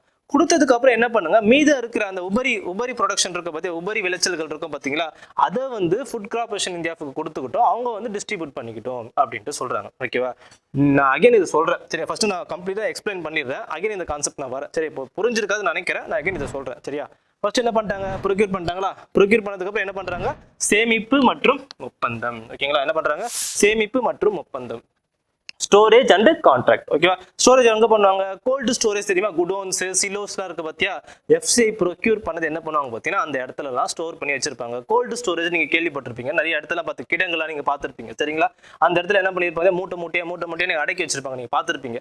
அதுதான் இந்த ஸ்டோரேஜ். ஓகேங்களா, அதுக்கப்புறம் என்ன பண்றாங்க பார்த்தீங்கன்னா நகர்வு மற்றும் போக்குவரத்து, அதாவது மூவிங் அண்ட் டிரான்ஸ்போர்ட்டேஷன். எங்க டிரான்ஸ்போர்ட் பண்ணுவாங்க பாருங்க, உணவு தானியங்கள் உபரி மாநிலங்களில் இருந்து, ஓகேங்களா, கொள்முதல் செய்யப்பட்டு, உபரி மாநிலங்களில் இருந்து மட்டும் தான் கொள்முதல் செய்வாங்க. சரியா, செய்யப்பட்டு பற்றாக்குறை மாநிலங்களுக்கு கொண்டு செல்லப்படுகிறது. ஓகேவா, ஃப்ரம் த சர்ப்ளஸ், பாருங்க, surplus state to the deficit ஸ்டேட்டுக்கு தான் கொண்டு போறாங்க. அதான் மூணாவது வேலை. ஓகேங்களா, ப்ரொக்யூர் பண்ணிட்டு ஸ்டோரேஜ் பண்ணிட்டு மூவ்மெண்ட் பண்றாங்க. சரியா, அடுத்து என்ன பண்றாங்க, நாலு ஆல்ரெடி சொல்லிட்டேன், பஃபர் ஸ்டாக் சொல்லியிருப்போம் பாத்தீங்களா, அதுதான். நாலாவது என்ன பண்றாங்க, பஃபர் ஸ்டாக். எஃப்சி ஆனது தோராயமாக நான் சொல்லி பாருங்க 25 மில்லியன் டன் இடைத்தேக்க இருப்பு வைத்திருக்க வேண்டும். முக்கியமா எது இருக்கணும் பாத்தீங்கன்னா கோதுமை அரிசி வைத்திருக்க வேண்டும். இப்போ அந்த கமிட்டி பாருங்களேன், இந்த கமிட்டி என்ன சொல்லுச்சு, ஸ்டேட் ப்ரொக்யூர் பண்ணட்டும், ஸ்டேட் என்ன பண்ணட்டும், தான் மாநிலங்களுக்கு கொடுத்துட்டு மீதம் போக உபரி இருக்கும் பாத்தீங்களா, அந்த உபரி என்ன பண்ண பாத்தீங்கன்னா எஃப்சிஐ வந்து ப்ரொக்யூர் பண்ணிக்கிட்டோம். அதான் சாந்தகுமார் எப்படி சொல்றாரு, எஃப்சிஐ வந்து கொள்முதல் செஞ்சுக்கிட்டோம், அந்த எஃப்சிஐ என்ன பண்ணட்டும் பாத்தீங்கன்னா பற்றாக்குறை மாநிலங்களுக்கு போய் கொடுத்துக்கிட்டோம். அதான் வந்து சாந்தகுமார் கமிட்டி இப்போதைக்கு இப்படிதான் ஃபாலோ பண்றாங்க. சரியா, அதாவது ஸ்டேட்டே என்ன பண்ணுது, ப்ரொக்யூர் பண்ணுது, தான் மாநிலத்துக்கு கொடுத்துடுது, மீதம் போக தான் எஃப்சி எடுத்துக்குது.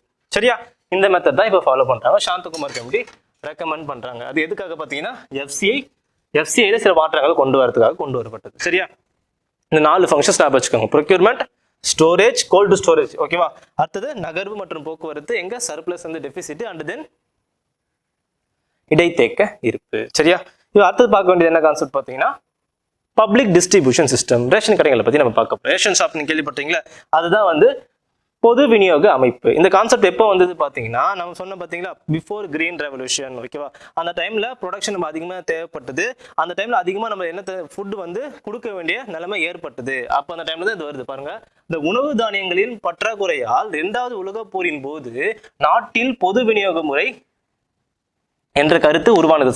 அப்போ உலக போர் அப்பவே 1942 அப்பவே என்ன ஆகுதுன்னு பார்த்தீங்கன்னா இந்த பொது விநியோக முறை வந்து கொண்டு வரப்பட்டது. சரியா, அப்போ என்ன பண்றாங்கன்னா பப்ளிக் டிஸ்ட்ரிபியூஷன் சிஸ்டம் மூலமா எல்லாருக்குமே வந்து ஒரு குறிப்பிட்ட ரேட்டில், அதாவது குறைந்தபட்ச ரேட்டில், மானிய ரேட்டில் என்ன பண்றாங்க பார்த்தீங்கன்னா ரேஷன் ஷாப்ல ஃபுட்டு கொடுத்துருந்தாங்க, எஸ்பெஷலி ரைஸ் அண்ட் வீட்டு கொடுத்துட்டு இருந்தாங்க. அதுக்கப்புறம் என்ன ஆச்சு பார்த்தீங்கன்னா 1997 ஓகேவா பாருங்க, இது இலக்கு பொது விநியோக முறை அமைப்பு ஒன்று கொண்டு வராங்க. ஓகேங்களா, இது வரைக்கும் அதாவது 1942 ஆரம்பிச்ச வரைக்கும் எல்லாருக்குமே பொதுவா வந்து ஃபுட் கிரெயின்ஸ் வந்து கொடுத்துட்டு இருந்தாங்க, உணவு தானியங்களை கொடுத்துட்டு இருந்தாங்க, சப்சிடைஸ் ரேட்ல மானிய விலையில கொடுத்துட்டு இருந்தாங்க.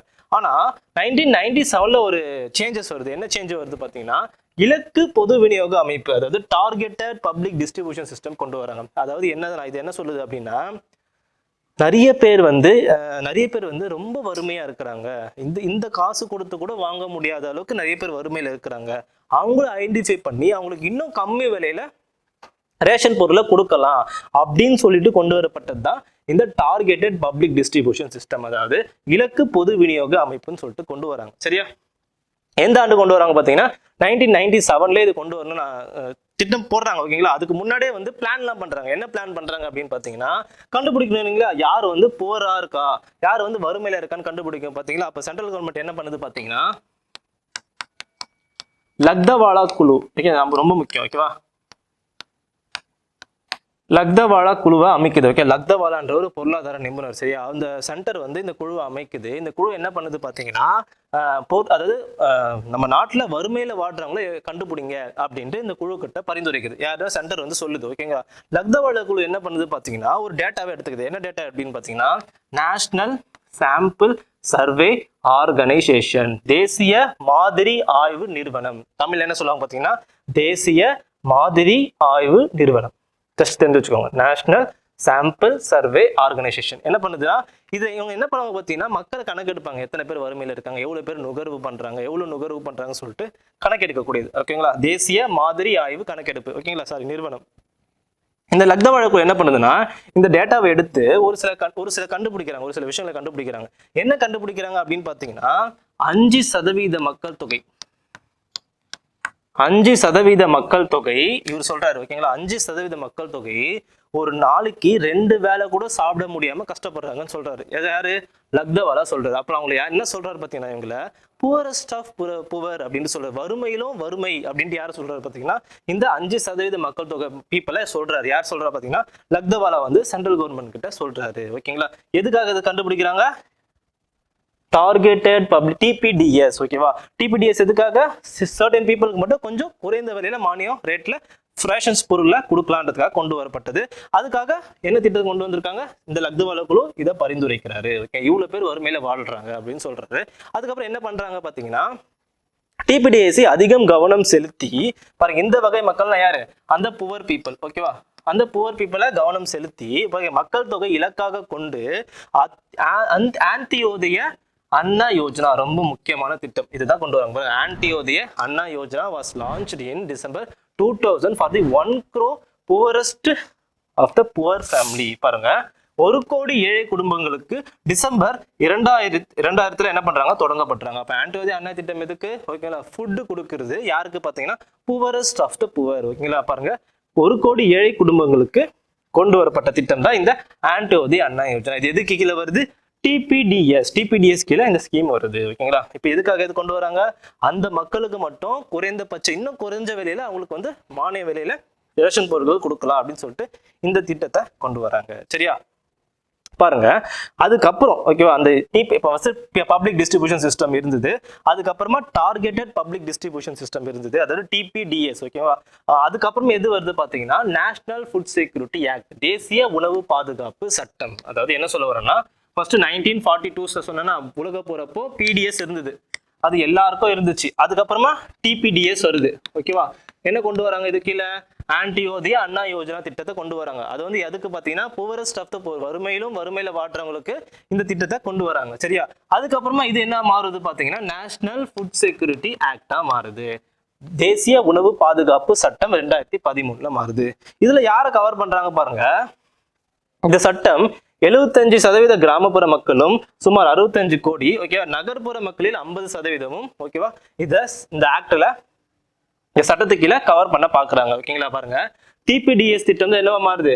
தேசிய உணவு பாதுகாப்பு சட்டமா மாறுது. அதுல யாரை கவர் பண்றாங்க பாருங்க, 75% கிராமப்புற மக்களுக்கு சுமார் 65 கோடி, அப்புறம் வந்து நகர்ப்புற மக்கள் 50% இதை கவர் பண்ண பாக்குறாங்க. ஓகேங்களா? இப்ப பாத்தீங்கன்னா இது புரியும்.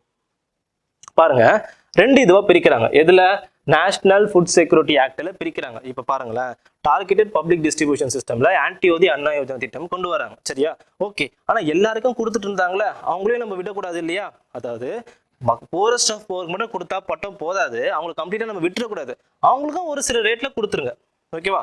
அப்ப இவங்களுக்கு ஒரு ரேட், அதாவது ஆந்தியோதய அண்ணா யோஜனா திட்டத்துல கீழே வரவங்களுக்கு ஒரு ரேட்லயும் மற்றவங்களுக்கு ஒரு ரேட்லயும் வந்து இந்த திட்டம் வந்து நிர்ணயிச்சுது. ஓகேவா? பாருங்க, கிளாசிஃபை பண்றாங்க. பாருங்க, ஆந்தியோதய அண்ணா யோஜனா அப்புறம் வந்து முன்னுரிமை குடும்பங்கள், இது ரெண்டா பிரிக்கிறாங்க. ஓகேவா?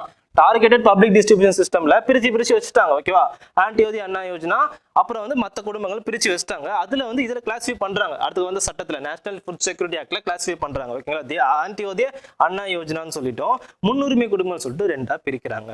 இவங்களுக்கு என்ன பண்றாங்க? ஆன்டியோதி அண்ணா யோஜனாக்கு என்ன பண்றாங்கன்னா, ஒரு குடும்பத்திற்கு மாதம் 35 கிலோ ஓகே கொடுக்குறாங்க. ஓகே, மாதம் 35 கிலோ. அதுல வந்து ரூபாய் 3 என்ற கணக்குல அரிசி கொடுக்குறாங்க, 2 என்ற கணக்குல கோதுமை கொடுக்குறாங்க, 1 கிலோ 1 ரூபாய் என்ற கணக்குல பருமணிகள் கொடுக்குறாங்க. அதாவது 3 kg ரைஸ், ஓகேவா, 2 kg வீட்டு, 1 per kg வந்து கோர்ஸ் கிரெயின்ஸ் பருமணிகள் அப்படின்ட்டு சொல்லுவாங்க. 1 kg per ரைஸ் கொடுக்குறாங்க. யாருக்கு?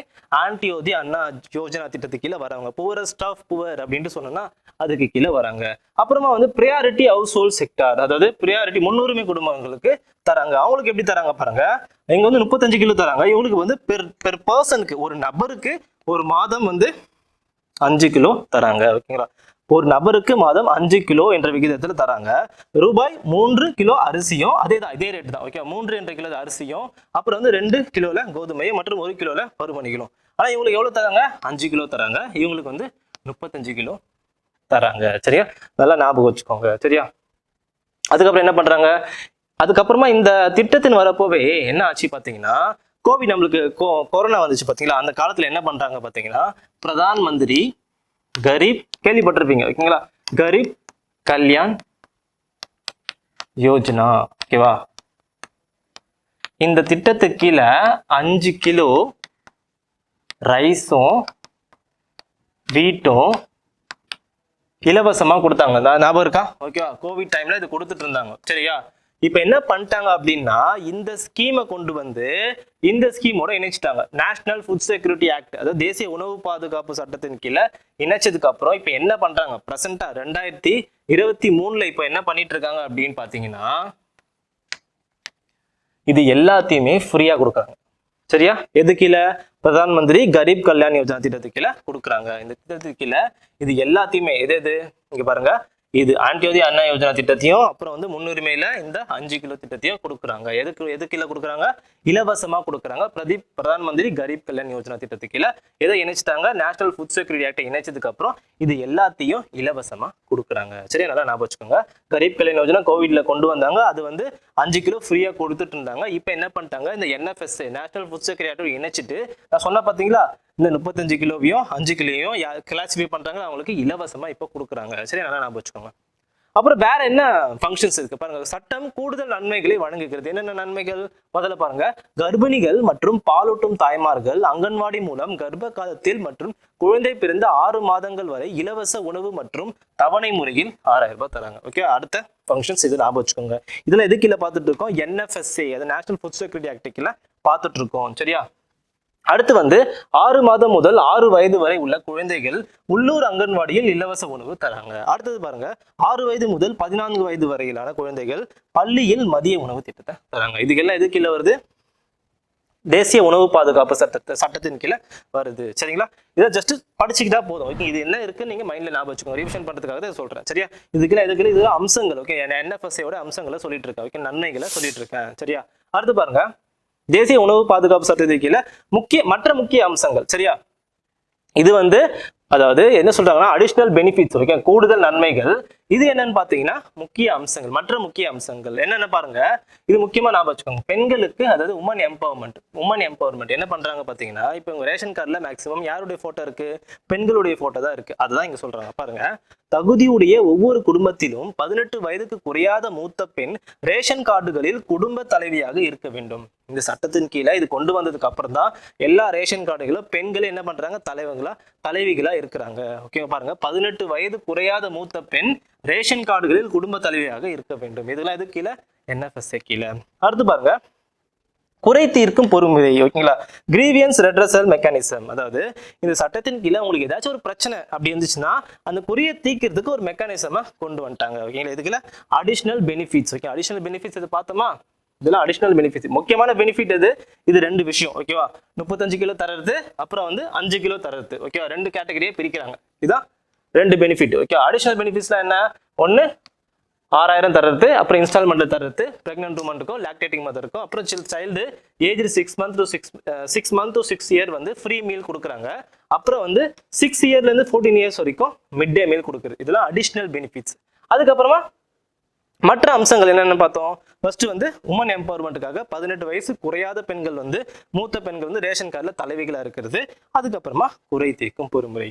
மற்றது என்ன, இதர ஏற்பாடுகள் என்னென்ன, மாநில அரசு தனது சொந்த ஆதாரங்களில் இருந்து இந்த சட்டத்தின் கீழ் வழங்கப்படும் பலன்களை விட அதிக பலன்களை வழங்கலாம். என்ன சொல்ல வராங்க பார்த்தீங்கன்னா, இந்த சட்டத்தின் கீழே எல்லா மாநிலங்களும் நான் சொல்ற விஷயத்த செய்யுங்க. இப்போ நான் பார்த்த பத்தி அதெல்லாம் செய்யுங்க, உங்களால முடிஞ்சா அதிகமா செய்யுங்க அப்படின்ட்டு எந்த சட்டம் சொல்லுது, இந்த சட்டம் சொல்லுது. சரிங்களா? என்ன சொல்றாங்க பார்த்தீங்கன்னா, இந்த சட்டம் அதிகமா செய்யலாம்னு சொல்றதுனால தமிழ்நாடு என்ன பண்ணுது பார்த்தீங்கன்னா, universal public distribution system follow பண்றாங்க. சரிங்களா? யூபிடிஎஸ் என்ன பண்ணுங்க, நீங்க எல்லாருக்கிட்டையும் எல்லாத்தையும் கொள்முதல் பண்ணி எல்லாருக்குமே இலவசமா கொடுத்துட்டு இருக்காங்க. ஒரு சில மாநிலங்கள்ல காசு கொடுத்து பண்ணாலும், சரிங்களா, தமிழ்நாடு தான் இந்தியாவிலே ஒரே மாநிலம், தமிழ்நாடு மட்டும்தான் யூபிடிஎஸ் ஃபாலோ பண்றாங்க. யூனிவர்சல் பப்ளிக் டிஸ்ட்ரிபியூஷன் சிஸ்டத்தை ஃபாலோ பண்றாங்க. ரொம்ப இம்பார்ட்டன்ட், ஞாபகம் வச்சுக்கோங்க. சரியா? எதனால பாருங்க, இந்த சட்டமே சொல்லுது. ஓகேங்களா? கீழ் வழங்கப்படும் பலன்களை விட அதிக பலன்களை வழங்கலாம். அதான் சொல்றாங்க. தமிழ்நாடு என்ன ஃபாலோ பண்ணுது, யூனிவர்சல் பப்ளிக் டிஸ்ட்ரிபியூஷன் சிஸ்டம். சரியா? பப்ளிக் டிஸ்ட்ரிபியூஷன் சிஸ்டத்துல இருந்து டார்கெட்டட் பப்ளிக் டிஸ்ட்ரிபியூஷன் சிஸ்டம் வந்தோம். அதுக்கப்புறமா என்எஃப்எஸ்ஏ வந்தோம். ஒரு சில கேட்டகரி பிரிக்கிறாங்க. அதுக்கப்புறம் அடிஷனல் பெனிஃபிட்ஸ் என்னன்னு பார்த்தோம். அதுக்கப்புறமா சேலியன் ஃபியூச்சர்ஸ் பார்த்தோம். அதில் 2-3 விஷயம் சொல்லியிருப்பேன். ஓகேங்களா? இந்த விஷயத்த நான் சொல்லியிருப்பேன். இதெல்லாம் நம்ம ஜஸ்ட் படிச்சாலே புரிஞ்சிடும். சரியா? அடுத்து என்ன பார்த்தீங்கன்னா, ஒரே நாடு ஒரே ரேஷன் கார்டு, அதாவது one nation one ration card திட்டம் கொண்டு வராங்க. அதாவது இதுக்கு இன்னொரு பேர் என்னன்னு பார்த்தீங்கன்னா, பொது விநியோக அமைப்பின் ஒருங்கிணைந்த மேலாண்மை, அதாவது integrated management of public distribution system அப்படின்ட்டு சொல்லுவாங்க. இது நோக்கம் அப்படி என்னன்னு பார்த்தீங்கன்னா, இப்போ வந்து ஒரு ரேஷன் கார்டு வச்சிருக்கீங்க, நீங்க வேற இடத்துல போய் வந்து நீங்க ஃபார் எக்ஸாம்பிள் ஒரு ஸ்டேட்ல இருக்கீங்க, பீகார்ல இருக்கீங்கன்னு வச்சுக்கோங்களேன். பீகார்ல ஒரு ரேஷன் கார்டு வச்சிருப்பீங்க. நீங்க வந்து தமிழ்நாட்டில் வந்து நீங்க வேலை செய்றீங்க அப்படின்னா, இப்போ அந்த ரேஷன் கார்டு வச்சு தமிழ்நாட்டில் நீங்க ரேஷன் பொருள் வாங்க முடியாத நிலைமை ஏற்பட்டிருக்கு. சரிங்களா? இப்போ இந்த திட்டம் எதுக்காக கொண்டு வந்திருக்காங்க பார்த்தீங்கன்னா, பேர்லேயே இருக்கு பாருங்க. நீங்க ஒரு ரேஷன் கார்டு வச்சு எந்த மாநிலங்கள்ல வேணா என்ன பண்ணலாம், ரேஷன் பொருட்களை வாங்கலாம். அதுக்காக கொண்டு வரப்பட்ட திட்டம் தான் இது. இதுக்கு இன்னொரு பேர் என்ன, தான் முக்கியம். ஓகேவா? பொது விநியோக அமைப்பின் ஒருங்கிணைந்த மேலாண்மை அப்படின்ட்டு சொல்லுவாங்க. Integrated management of public distribution system. அதாவது எல்லா பப்ளிக் டிஸ்ட்ரிபியூஷன் சிஸ்டம், எல்லா ரேஷன் கடைகளும் இணைக்கிற திட்டம் தான் எது, இந்த ஒரே நாடு ஒரே ரேஷன் கார்டு என்ற திட்டத்தை சொல்றாங்க. சரிங்களா? அது மத்திய துறை திட்டத்தை செயல்படுத்தி வருகிறது. ஓகேவா?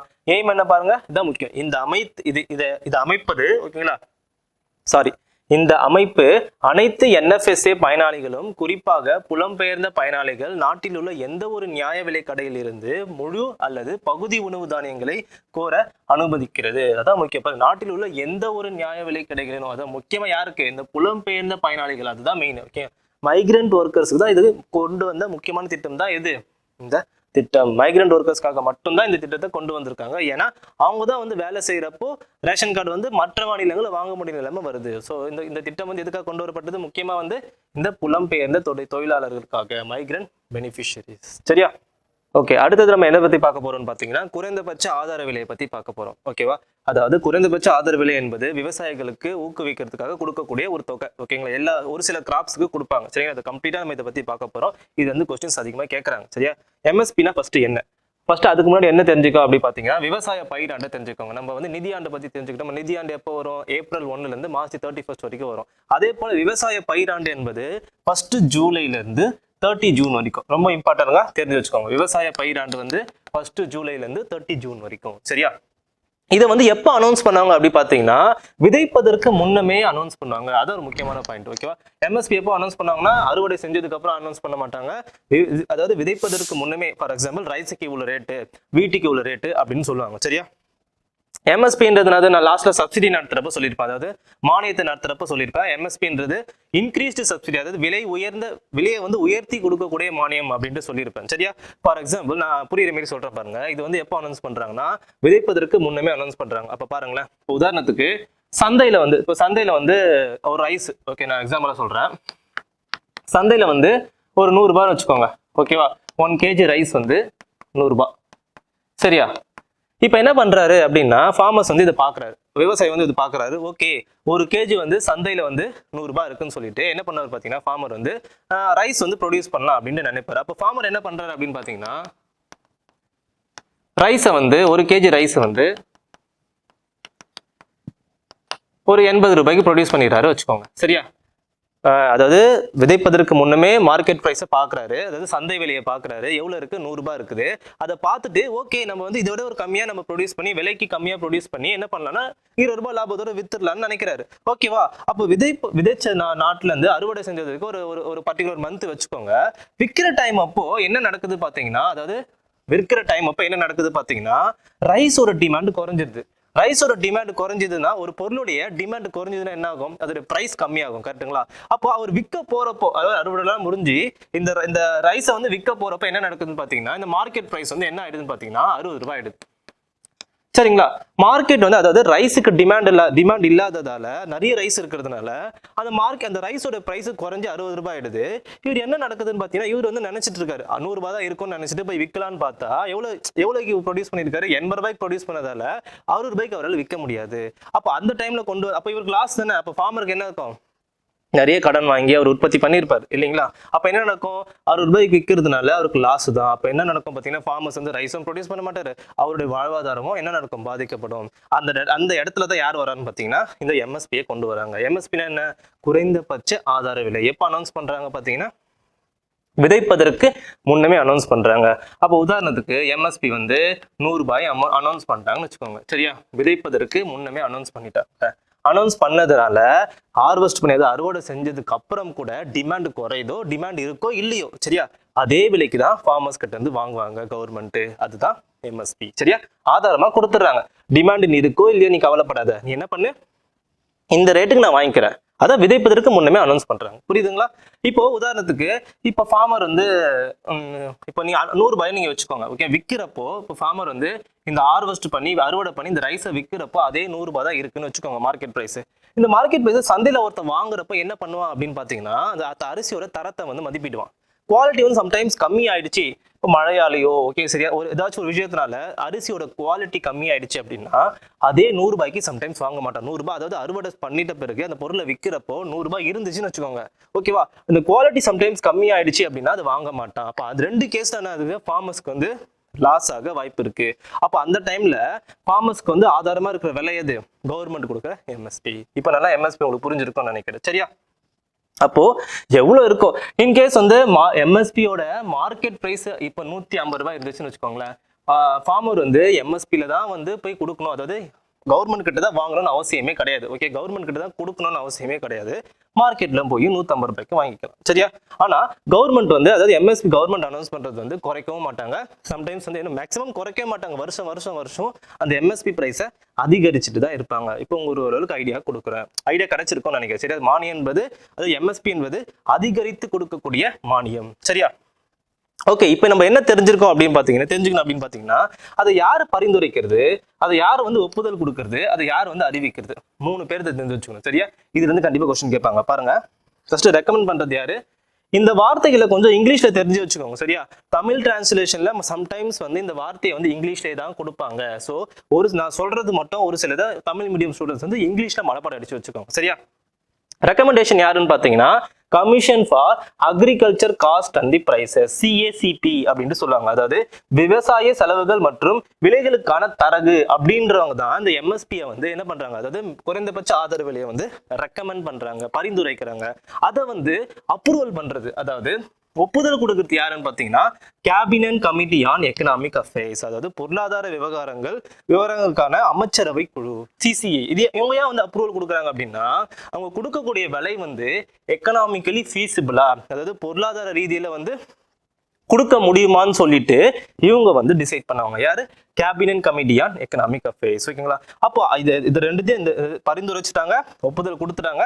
அதை அனௌன்ஸ் பண்றது யாருன்னு பாத்தீங்கன்னா, ministry of agriculture and the farmers welfare, அதாவது வேளாண்மை மற்றும் விவசாயிகள் நல அமைச்சகம். சரிங்களா? 3 பேரை ஞாபகம் வச்சுக்கோங்க. அதாவது பரிந்துரைக்கிறது யாரு, ஒப்புதல் கொடுக்கறது யாரு, அனௌன்ஸ் பண்றது யாரு, 3 பேரும் வேற வேற ஆளு. சரியா? 3த்தையும் ஞாபகம் வச்சுக்கணும். விவசாய ஆண்டு ஞாபகம் வச்சுக்கோங்க. சரியா? எப்போ அனௌன்ஸ் பண்ணுவாங்க, விதைப்பதற்கு முன்னமே அனௌன்ஸ் பண்ணுவாங்க. இதாங்க எம்எஸ்பியோட எக்ஸாம் பாயிண்ட் ஆஃப் வியூல கேட்கக்கூடிய கேள்விகள். சரியா? அடுத்தது வந்து எம்எஸ்பி வந்து எத்தனை கிராப்ஸுக்கு அனௌன்ஸ் பண்ணாங்க பார்த்தீங்கன்னா மொத்தம் 25 கிராப்ஸுக்கு அனௌன்ஸ் பண்ணாங்க. ஓகேவா, மொத்தம் 25 கிராப்ஸுக்கு அனௌன்ஸ் பண்ணுவாங்க. ஆனா சுகர் கேனுக்கு மட்டும் குறைந்தபட்ச ஆதார விலைன்னு சொல்லக்கூடாது, அதுக்கு வேற ஒரு பேர் இருக்கு. சரியா, அது மட்டும் தெரிஞ்சுக்கோங்க. சரியா, அதாவது கரும்பை பொறுத்த வரைக்கும் என்ன சொல்லுவாங்க பாத்தீங்கன்னா நியாயமான மற்றும் ஊதிய விலை அப்படின்ட்டு சொல்லுவாங்க. ஓகேவா, அதாவது மத்திய அரசு அனௌன்ஸ் பண்ணும். மத்திய அரசு அனௌன்ஸ் பண்ணக்கூடியது, அதாவது சுகர் கேன் அப்படி இருந்துச்சுன்னா அதை எம்எஸ்பின்னு சொல்லக்கூடாது, என்னன்னு சொல்லணும் பாத்தீங்கன்னா நியாயமான மற்றும் ஊதிய விலை அப்படின்ட்டு சொல்லணும். அதே மாநிலமா இருந்துச்சுன்னா சம்டைம்ஸ் வந்து மாநிலமே தன்னுடைய எம்எஸ்பி வந்து அதாவது சுகர் கேன் பிரைஸ் வந்து அனௌன்ஸ் பண்ணுவோம். ஸோ அதாவது குறைந்தபட்ச ஆதரவு விலையை சுகர் கேனுக்காக அனௌன்ஸ் பண்ணுவோம். அதுக்கு என்ன பேர் பார்த்தீங்கன்னா மாநில அரசு அனௌன்ஸ் பண்றது மாநில ஆலோசனை விலை அப்படின்ட்டு சொல்லுவாங்க. சரியா, மத்திய அரசு அனௌன்ஸ் பண்றது நியாயமான மற்றும் ஊதிய விலை, ஜென்ரலா சுகர் கேனுக்கு அனௌன்ஸ் பண்றது மத்திய அரசு.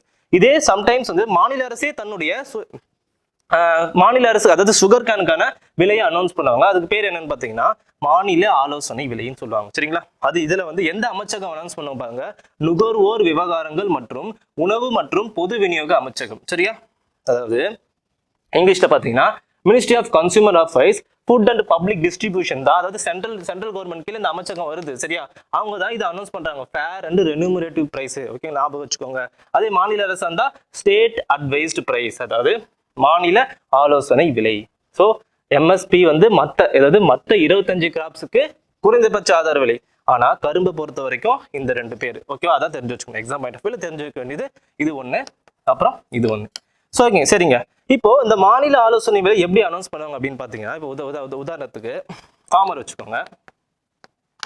ஓகேவா, இப்போ ஃபார்மர் வந்து சுகர் கேன் வந்து ப்ரொடியூஸ் பண்ணிடுறாரு. சரியா, சுகர் கேன் ப்ரொடியூஸ் பண்ணதுக்கு அப்புறம் ஒன்னு மத்திய அரசு அனௌன்ஸ் பண்ணும், இல்ல தன்னுடைய மாநில அரசு அனௌன்ஸ் பண்ணும். ஓகேவா, ஃபார் எக்ஸாம்பிள் நான் வந்து மாநில ஆலோசனை விலைன்னு வச்சுக்கிறேன். ஓகேங்களா, இப்போ ஃபார்மர்ஸ்க்கு வந்து மாநில ஆலோசனை விலை அதாவது ஸ்டேட் அட்வைசரி பிரைஸை வந்து அனௌன்ஸ் பண்றாங்கன்னு வச்சுக்கோங்க. இதை யார் வாங்குவா அப்படின்னு பாத்தீங்கன்னா மில் ஓனர்ஸ், அதாவது பாருங்க ஆலை உரிமையாளர்கள் விவசாயிகளிடமிருந்து கரும்பு கொள்முதல் செய்ய வேண்டிய விலையாகும். ஓகேவா, யார் வாங்குவா? ஆலை உரிமையாளர்கள், அதாவது மில் ஓனர்ஸ் வந்து வாங்குவாங்க. ஓகேவா, மில் ஓனர்ஸ் வாங்கி என்ன பண்ணுவாங்க பாத்தீங்கன்னா அவன் வந்து சுகர் தயாரிப்பான். சுகர் கேன் வச்சு என்ன பண்ண முடியும்? சுகர் தானே தயாரிக்க முடியும். சுகர் தயாரிச்சு என்ன பண்ணுவான் பாத்தீங்கன்னா மார்க்கெட்ல விற்பான். சரியா,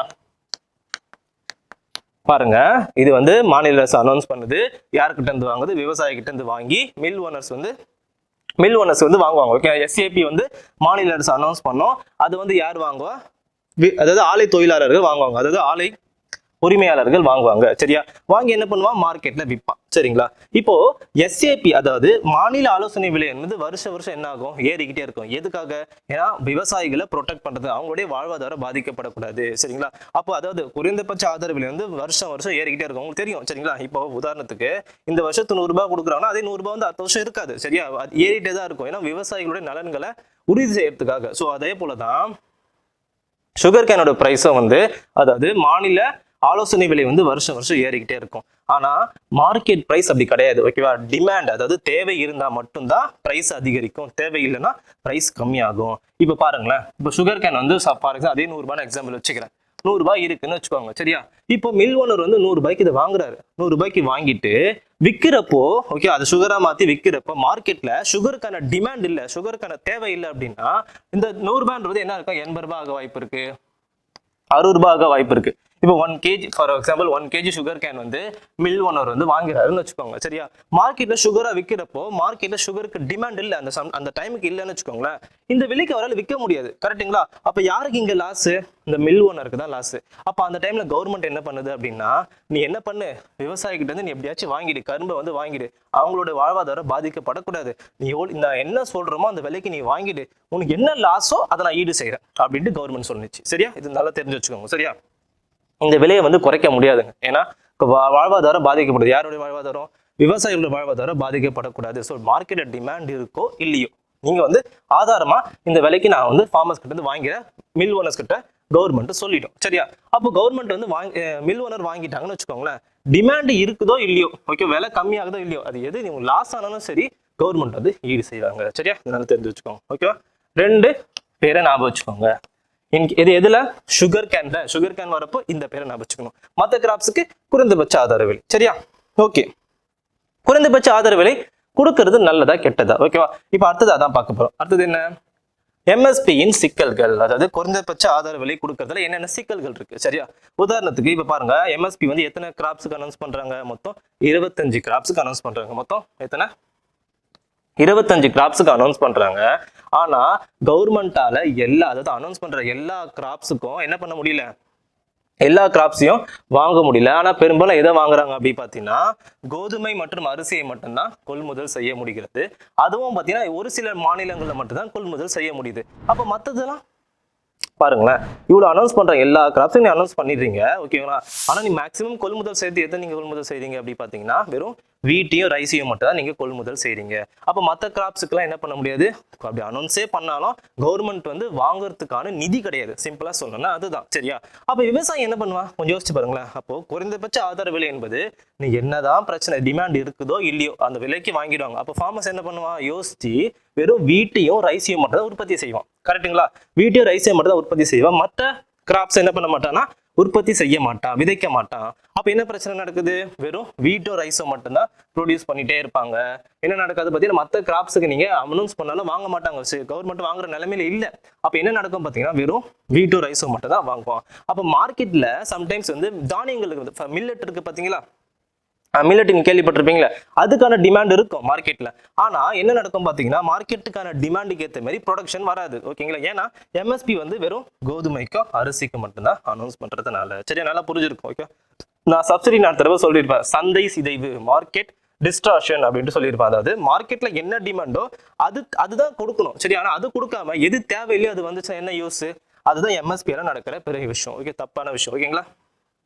பாருங்க, mostly procure okay wheat and rice மட்டும். ஓகே, வேற என்ன பிரச்சனை பாருங்க, அடுத்தது என்ன பிரச்சனை பாருங்க, MSP based procurement create distortion, அதாவது சிதைவு ஏற்படுது, சந்தையில் சிதைவுகளை ஏற்படுத்துகிறது, உருவாக்குகிறது. கரெக்டா நான் சொன்னல, மார்க்கெட்ல என்ன நடக்குது, சந்தை சிதைவு ஏற்படுத்துது. ஓகே, டிமாண்ட் என்ன இருக்கோ அதை போய் கொடுக்க முடியல ஓகேங்களா. எம்எஸ்பி வந்து வெறும் வீட்டையும் ரைஸை மட்டும் ப்ரொடக்ஷன் பண்றதுனால வெறும் ஃபார்மர்ஸ் வந்து அதையே உற்பத்தி செஞ்சுட்டு இருக்கிறாங்க. அடுத்து என்ன பிரச்சனை, இது விலையை மட்டுமல்ல பயிர் முறைகளையும் என்ன பண்றது, மாத்துது. டிஸ்டர்ஷன் பாருங்க, டெட்டரேஷன், அதுலாம் கிராப்பிங் பேட்டர்ன் என்ன பண்ணுது பாத்தீங்கன்னா மாத்துது. அப்ப எல்லா விவசாயிகளும் என்ன பண்றாங்க பாத்தீங்கன்னா, வெறும் வீட்டையும் ரைஸையும் மட்டும் தான் உற்பத்தி செஞ்சுக்கிட்டே இருக்காங்க, மத்தது எதுவுமே உற்பத்தி செய்ய மாட்டாங்க. பாருங்க, எதை மட்டும் பாதிக்குது, அது விலையை மட்டும் பாதிக்கல ஓகேங்களா, மத்தது என்ன பயிர் முறைகளையும் பாதிக்கிறது. அப்புறம் வேற என்ன பண்ணுது, முக்கியமான ஒண்ணு, டெட்ரேஷன் ஆஃப் தி சாயில் குவாலிட்டி, அதாவது மண்ணின் தரத்தை என்ன பண்ணுது பார்த்தீங்கன்னா குறைக்குது. ஏன் குறைக்குது, நீங்க வீட்டையும் ரைஸையும் நீங்க ப்ரொடியூஸ் பண்றது, வீட்டு ரைஸை ஃபார்மர்ஸ் வந்து உற்பத்தி செய்யறாருன்னு வச்சுக்கோங்க. அவருக்கு என்ன பண்ணுவாரு, நிறைய வீட்டு ரைஸை ப்ரொடியூஸ் பண்றதுக்காக நிறைய ஃபெர்டிலைசர்ஸ், நிறைய பெஸ்டிசைட்ஸ், பூச்சிக்கொல்லி மருந்துகள் இதெல்லாம் வந்து அந்த மண்ணுல போடுறதுனால மண்ணுடைய தரம் வந்து பாதிக்கப்படுது. எம்எஸ்பி வந்து எதுக்கு தராங்க, வெறும் வீட்டுக்கும் ரைஸுக்கு மட்டும் தான் வாங்குறாங்க கவர்மெண்ட் அப்படின்றதுனால எல்லா விவசாயிகளும், அதாவது அதிகபட்சமான விவசாயிகள் வந்து வீட்டையும் ரைஸ் தான் ப்ரொடக்ஷன் பண்றாங்க. அவங்க கரெக்டா வந்து அந்த காசு கிடைச்சிரும். எம்எஸ்பி வந்து அதுக்கு அனௌன்ஸ் பண்ணிட்டாங்க. அப்ப அதனால என்ன பண்ண மாட்டான், வந்து அதை பத்தி யோசிக்க மாட்டான். நிறைய ஃபெர்டிலைசர்ஸ் போட்டு பெஸ்டிசைட்ஸ் போட்டு என்ன பண்ணுவான் பாத்தீங்கன்னா, அந்த வீட்டையும் ரைஸையும் ப்ரொடியூஸ் பண்றதுனால சாயிலுடைய தரம் என்ன நடக்குது பாத்தீங்கன்னா குறையுது. சாயில்ல வந்து ஆர்கானிக் மேட்டர்ஸ் இருக்கணும். ஆர்கானிக் மேட்டர்ஸ் இருந்தாதான் சாயில்ல வந்து ஸ்ட்ரென்த் நல்லா இருக்கும். அப்பதான் கிராப்ஸ் வந்து நல்லா ஆரோக்கியமா விளையும் ஓகேவா. அப்போ சாயிலுடைய தரம் குறையறதுனால அந்த சாயில் வந்து கிராப்ஸ் விளைவிக்கிறதுக்கான வாய்ப்புகள் குறைஞ்சிக்கிட்டே வரும். அடுத்து என்ன பிரச்சனை, வாட்டர் டேபிள் குறையும். ஏன் வாட்டர் டேபிள் குறையும், நல்லா தெரிஞ்சுக்கோங்க. ஒரு வீட்டையும் ஒரு ரைஸையும் நீங்க விவசாயி ப்ரொடியூஸ் பண்றதுக்கு அதிகபட்சமான நீர் தேவைப்படும் சரியா, இரிகேஷன் ஃபெசிலிட்டிஸ் தேவைப்படுது மற்ற கிராப்ஸை நீங்க கம்பேர் பண்றப்போ சரியா. அப்ப அதெல்லாம் என்ன நடக்குது பாத்தீங்கன்னா, வீட்டையும் ரைஸையும் மட்டும் ப்ரொடியூஸ் பண்றதுனால நிறைய நீர் என்ன பண்றாங்க பாத்தீங்கன்னா உறிஞ்சுறாங்க. அப்போ கிரவுண்ட் வாட்டருடைய தரம் லெவல் வந்து குறைஞ்சிக்கிட்டே இருக்கு. ஸோ இது ஒரு ப்ராப்ளம் ஓகேவா. ஃபர்ஸ்ட் என்ன ப்ராப்ளம் சொன்னேன், சந்தையில வந்து சிதைவு ஏற்படுது. ரெண்டாவது வந்து விலை வந்து அது விலையை மட்டும் பாதிக்கல, மற்றது எதை பாதிக்குது, கிராப்பிங் பேட்டர்னையும் பாதிக்குது, அதாவது பயிர் முறைகளையும் பாதிக்கிறது. அடுத்து என்ன பண்ணுது, மண்ணின் தரத்தை குறைக்குது. அடுத்து நீரின் அளவை குறைக்குது. ஓகே, இதெல்லாமே தெரிஞ்சு வச்சுக்கோங்க சரியா. இதனால் நடக்கக்கூடிய பிரச்சனைகள் எம்எஸ்பி, அதாவது குறைந்தபட்ச ஆதார விலையை கொடுக்கறதுனால, அதாவது வெறும் 2 கிராப்ஸுக்கு கொடுக்கறதுனால மட்டும் நடக்கிறதுனால வரக்கூடிய பிரச்சனைகள் இதுதான் சரிங்களா. நல்லா தெரிஞ்சு வச்சுக்கோங்க. கேட்கலாம் அப்படியே இந்த ஒரு வார்த்தைகளே கேட்கலாம், எம்எஸ்பியால வரக்கூடிய பிரச்சனைகள் என்னென்னு கேட்கலாம். ஒண்ணு என்ன, சந்தை சிதைவு. ரெண்டாவது என்ன, விலை மாறுறது, அதுக்கப்புறம் பயிர் கிராப்பிங் பேட்டர்ன் வந்து மாறுறது, அப்புறம் மண்ணின் தரம் குறையுது, அடுத்தது வந்து நீரின் அளவு குறையுது. ஸோ தெரிஞ்சு வச்சுக்கோங்க, சிம்பிளான பாயிண்ட்ஸ். ஓகேங்களா? அப்போ இதை ரெக்டிஃபை பண்ணணுங்களா, இந்த ப்ராப்ளத்தை வந்து விவசாய அக்ரிகல்ச்சர் இருக்கிற பிரச்சனையை வந்து குறைக்கணும். சரிங்களா? அப்போ கவர்மெண்ட் வந்து ஒரு ஸ்கீம் கொண்டு வராங்க. என்ன ஸ்கீம் பார்த்தீங்கன்னா பிஎம் ஆஷா. ஓகே, 2018ஆம் ஆண்டு கொண்டு வராங்க. பிஎம் ஆஷா ஸ்கீம் கொண்டு வராங்க. எதுக்காக பார்த்தீங்கன்னா எம்எஸ்பி உள்ள பிரச்சனைகளை தீர்க்கறதுக்காக. சரியா? என்னென்ன கொண்டு வராங்க பார்த்தீங்கன்னா விலை ஆதரவு திட்டம். நல்லா தெரிஞ்சு வச்சுக்கோங்க, ஸ்கீம் கேட்க வாய்ப்பு இருக்கு. சரியா?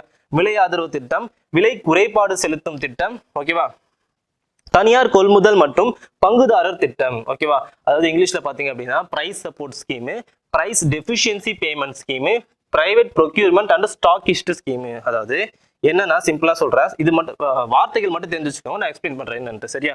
இதுக்கு என்னன்னா கவர்மெண்ட் வந்து அனௌன்ஸ் பண்ற 25 கிராப்ஸ்களையும் ஓகேவா எம்எஸ்பில வாங்கணும். ஓகேவா? இதான் ஃபர்ஸ்ட் டார்கெட். ஓகேவா? அதாவது கவர்மெண்ட் எத்தனை கிராப்ஸ்க்கு அனௌன்ஸ் பண்றாங்க? மொத்தம் 25 கிராப்ஸ்க்கு அனௌன்ஸ் பண்றாங்களா, அந்த 25 கிராப்ஸையுமே எம்எஸ்பில வாங்குறது தான் ஃபர்ஸ்ட் எய்ம் இந்த ஸ்கீம் உடைய. சரியா? ஆனா வாங்க முடியாது. சரியா? எல்லாத்தையும் எப்படிங்க எம்எஸ்பில வாங்க முடியும்? கவர்மெண்ட்டுக்கு வந்து என்ன நிதி சுமை ஏற்படும். சரிங்களா? அடுத்தது பாருங்க, பிரைஸ் டெஃபிஷியன்சி பேமெண்ட் ஸ்கீம், அதாவது விலை குறைபாடு செலுத்தும் திட்டம். அதாவது என்ன சொல்ற வராங்கன்னா, உதாரணத்துக்கு மார்க்கெட் பிரைஸ் வச்சுக்கோங்க, 100 rupees வச்சுக்கோங்க. இப்போ வீட்டு ரைஸ் வேற ஏதாவது வச்சுக்கோங்க. இப்போ வந்து சோளத்துக்கு மெய்ஸ் இருக்கு பாத்தீங்களா, சோளம். ஓகேவா? அதுக்கு வந்து எம்எஸ்பி வந்து மார்க்கெட் பிரைஸ் வந்து 100 ரூபாய். சரியா? ஆனா மெய்ஸுக்கு அனௌன்ஸ் பண்றப்போ எம்எஸ்பி குறைந்தபட்ச ஆதார விலை வந்து 150 ரூபான்னு வச்சுக்கோங்க.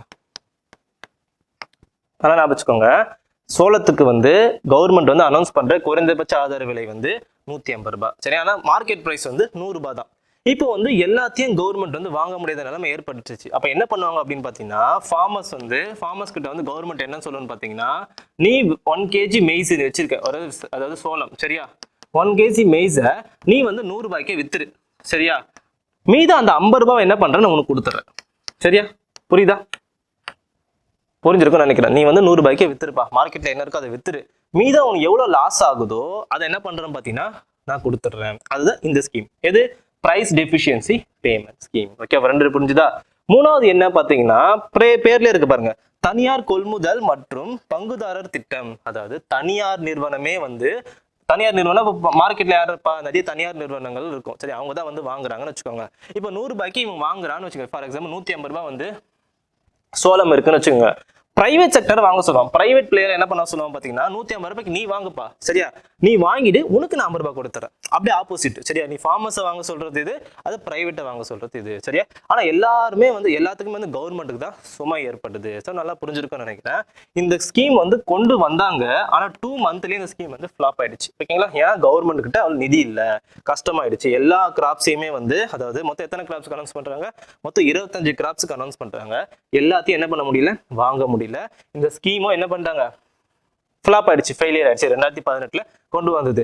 என்ன தெரிஞ்சுக்கணும் அப்படின்னா, பிஎம் ஆஷா எதுக்கு சம்பந்தப்பட்டதுன்னா எம்எஸ்பி சம்பந்தப்பட்டது. சரியா? அது மட்டும் நீங்க தெரிஞ்சுக்கிட்டா போதும். சரியா? 2018ல கொண்டு ஆண்டு தெரிஞ்சுக்கோங்க. சரியா? அப்ப இதுக்கப்புறம் என்ன ஸ்கீம் கொண்டு வந்திருக்காங்க பாத்தீங்கன்னா, அதாவது இந்த ஸ்கீம்ல இருக்கிற பிரச்சனையை ரெக்டிஃபை பண்றதுக்காக என்ன ஸ்கீம் கொண்டு வந்திருக்காங்க பாத்தீங்கன்னா, பிஎம் கிசான் திட்டம். ரொம்ப முக்கியமான திட்டம். சரியா? பிஎம் கிசான் திட்டம். ஓகேவா? அதாவது சப்சிடி வந்து ரைஸுக்கும் வீட்டுக்கும் மட்டும்தான் அட்ராக்ட் பண்ணி கொடுக்கறதுனால ஃபார்மர்ஸ் வந்து ரைஸையும் வீட்டும் மட்டும்தான் உற்பத்தி செய்யறாங்க. அதனால என்ன பண்றாங்க கவர்மெண்ட் பார்த்தீங்கன்னா, நீங்க என்ன பண்ணுங்க, நான் வந்து இதுக்கு தான் கொடுக்கணும் அவசியம் இல்லை, நான் என்ன பண்ண போறேன்னா ஒரு அக்கௌண்ட்டுக்கு ஒரு பர்டிகுலர் அமௌண்ட் போட்டுறேன், நீ என்ன பண்ணுன்னா மார்க்கெட்ல என்ன டிமாண்ட் இருக்கோ அதுக்கேற்ற மாதிரி நீ ப்ரொடியூஸ் பண்ணு அப்படின்ட்டு சொல்லிடுறாங்க. ஸோ அந்த ஸ்கீம் என்ன சொல்லுது பார்த்தீங்கன்னா, ரைஸுக்கும் வீட்டுக்கும் வந்து எம்எஸ்பி கொடுத்துட்டு தான் இருக்காங்க, உடனே நிறுத்த முடியாது. சரியா?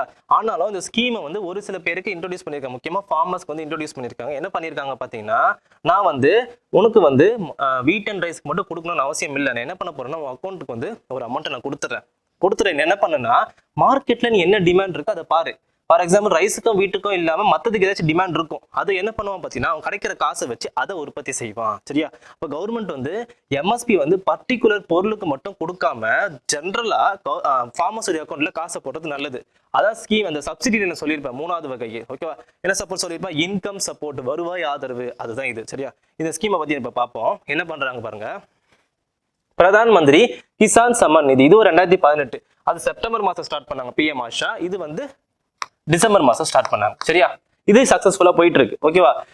இது இந்திய அரசின் 100% நிதி உதவியுடன் கூடிய மத்திய துறை திட்டமா இருக்குது. சரியா? இதுல என்ன பண்றாங்க அப்படின்னா சிம்பிளா சொல்லிடுறேன், 6000 ரூபாய் தராங்க. ஓகேவா? 6000 ரூபாய் தராங்க. எப்படி தராங்க பாத்தீங்கன்னா தவணை முறையில தராங்க. 2000 ரூபாய் தராங்க தவணை முறையில. சரியா? அது மட்டும் தெரிஞ்சுக்கோங்க. 3 தவணையா 3 சம தவணைகளில் வழங்கப்படுது. ஓகேவா? எது எவ்வளவு? 6000 ரூபாய் தராங்க. இது மட்டும் கீவேர்ட்ஸ் இதுதான். ஓகேவா? 100% நிதி உதவியுடன் கூடிய மத்திய துறை திட்டம் ஃபர்ஸ்ட் பாயிண்ட். ரெண்டாவது பாயிண்ட் எது? 6000 ரூபாய் தராங்க. மூணாவது பாயிண்ட் எது? தவணை முறையில தராங்க. எப்படி தராங்க பாருங்க, நிதி நேரடியாக பயனாளர்களின் வங்கி கணக்குக்கு செலுத்தப்படுகிறது. Directly to the bank accounts of the beneficiaries. ஓகேவா? ஜன்தன் அக்கௌண்ட் கிரியேட் பண்ணதால இது ஈஸியா இருக்கு. இப்போ ஃபார்மர்ஸ்க்கு இது யாருக்கு மட்டும்னா ஃபார்மர்ஸ்க்கு மட்டும் தான். பாருங்க, ஆமாங்க, ஃபார்மர்ஸ்க்கு மட்டும் தான் போடலையா? பட் ஃபார்மர்ஸ்க்கு மட்டும்தான். எந்த ஃபார்மர்ஸ் மட்டும் பார்த்தீங்கன்னா ஸ்மால் அண்ட் மார்ஜினல் ஃபார்மர்ஸ்க்கு மட்டும்தான். அதாவது சிறிய விவசாயி, விளிம்பு நிலை விவசாயி, அப்புறம் சிறிய விவசாயி. நான் சொல்லியிருப்பேன் ஃபார்மர்ஸ் உடைய வகைகளை நான் சொல்லியிருப்பேன். அதுதான் இதுல யார் கவர் ஆகிறா? இந்த 2 ஃபார்மர்ஸ் மட்டும்தான் கவர் ஆகுறாங்க. ரொம்ப ரொம்ப முக்கியம். ஓகேவா? எல்லாருக்கும் எல்லா விவசாயிகளுக்கும் காசு கொடுக்கல ஈஸியா. சரியா? இவங்க 2 பேருக்கு மட்டும்தான் கொடுக்குறாங்க. சரியா? ரொம்ப இம்பார்ட்டன்ட். ஓகே, பிஎம் கிசான் எந்த திட்டத்துக்கு அப்புறம் வந்ததுன்னா ஆஷா ஃபெயிலியர் ஆயிடுச்சு. அதுக்கப்புறம் வந்த திட்டம் தான் இந்த பிஎம் கிசான் சம்மான் நிதி. கொடுத்ததுக்கு அப்புறம் என்ன நடக்கும் பாத்தீங்கன்னா மார்க்கெட்ல என்ன டிமாண்ட் இருக்கோ அதை பொறுத்து அவன் ப்ரொடியூஸ் பண்ண ஆரம்பிப்பான். சரிங்களா? அடுத்து எதை பத்தி பார்க்க போறோம் பாத்தீங்கன்னா மரபணு மாற்றப்பட்ட பயிர்கள். அதாவது ஜிஎம் பயிர்கள் என்பது மரபணு பொறியியல் மூலம் டிஎன்ஏவை மாற்றப்பட்ட தாவரங்கள் ஆகும். சரிங்களா? டிஎன்ஏ மாற்றப்பட்ட தாவரங்கள், அதாவது இது சயின்ஸ் இன்டெப்தா போய் படிப்பீங்க. அதாவது அந்த டிஎன்ஏவோட என்ன பண்ணுவாங்க பார்த்தீங்கன்னா ஜெனடிக் இன்ஜினியரிங் அப்படின்ற டெக்னாலஜி யூஸ் பண்ணி என்ன பண்ணுவாங்க பார்த்தீங்கன்னா அது டிஎன்ஏவை மாற்றம் அமைச்சு அது அதிகமாக உற்பத்தி தரக்கூடிய சீடா மாற்றுவாங்க. அதான் ஜிஎம் கிராப்ஸ்ன்னு சொல்லுவாங்க. ஓகே, அது நம்ம கிரீன் ரெவல்யூஷன்ல பார்த்தால அதே போல தான். சரியா? செகண்ட் கிரீன் ரெவல்யூஷன் டார்கெட் என்ன? ஜிஎம் கிராப்ஸை ப்ரொமோட் பண்றது, அதை ஊக்குவிக்கிறது பார்த்தோம் இல்லைங்களா? அதுதான், அதை பற்றி இப்போ பார்க்க ஒரு பேசிக் ஐடியா நான் கொடுக்குறேன். சரியா? என்ன பண்றாங்க பார்த்தீங்கன்னா டிஎன்ஏ மாற்றப்பட்ட தாவரங்கள் ஆகும். இதோட பயன்கள் என்னென்ன அதான் கேட்பாங்க. சரியா? பயன்கள் என்னென்ன இதை பற்றி சயின்டிஃபிக்கா போய், அதாவது சயின்ஸ் படி இன்டெப்தா போய் கேட்கறத விட இப்படி கேட்டுட்டு போயிடுவாங்க. இதோட பயன்கள்லாம் என்னென்ன? அதிக ஊட்டச்சத்து கொடுக்கக்கூடியது, பாக்டீரியா, வைரஸ் மற்றும் தாவரத்தை சேதப்படுத்தும் பிற கூற்றுகளை எதிர்ப்பது. ஓகேவா? அடுத்தது நீண்ட வாழ்க்கை, அதிகமா சீக்கிரமா கெட்டு போகாது. ஓகேவா? அடுத்தது குறைந்த விலை மற்றும் அதிக உற்பத்தி தரக்கூடியது. இது எல்லாமே என்னது?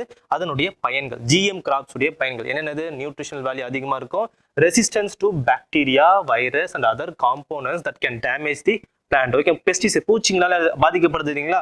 அதுக்கு தடுப்பா இருக்கும், ரெசிஸ்டன்ஸா இருக்கும். எது பார்த்தீங்கன்னா இந்த ஜிஎம் கிராப்ஸ் இருக்கும். அடுத்தது லாங்கர் ஷெல்ஃப் லைஃப். அடுத்தது less costly GM foods and then higher yields, அதிகமா உற்பத்தி தரக்கூடியது. இது எல்லாமே என்னது? ஜிஎம் கிராப்ஸ் உடைய நன்மைகள். சரிங்களா? முக்கியமா வேற என்ன பார்க்கணும் அப்படின்னு பாத்தீங்கன்னா இந்த ஜிஎம் கிராப்ஸ் தயாரிச்சிட்டீங்க. ஓகே, இந்தியாவில் அது யார் ஒப்புதல் கொடுக்குறாங்க அதான் ரொம்ப முக்கியம். சரியா? யாருன்னு பாத்தீங்கன்னா ரொம்ப முக்கியமான பேர். ஓகேங்களா? மரபணு பொறியியல் மதிப்பீட்டு குழு, ஜெனடிக் இன்ஜினியரிங் அப்ரைசல் கமிட்டி தான் யார் கொடுக்குறாங்க பாத்தீங்கன்னா இந்த ஜிஎம் கிராப்ஸ்க்கு ஒப்புதல் கொடுக்குறாங்க. பாருங்க, அதாவது ஜிஇஏசி என்பது சுற்றுச்சூழல் பாதுகாப்பு, இதுவும் முக்கியம். ஓகேங்களா? எந்த ஆக்ட் கீழே வருது?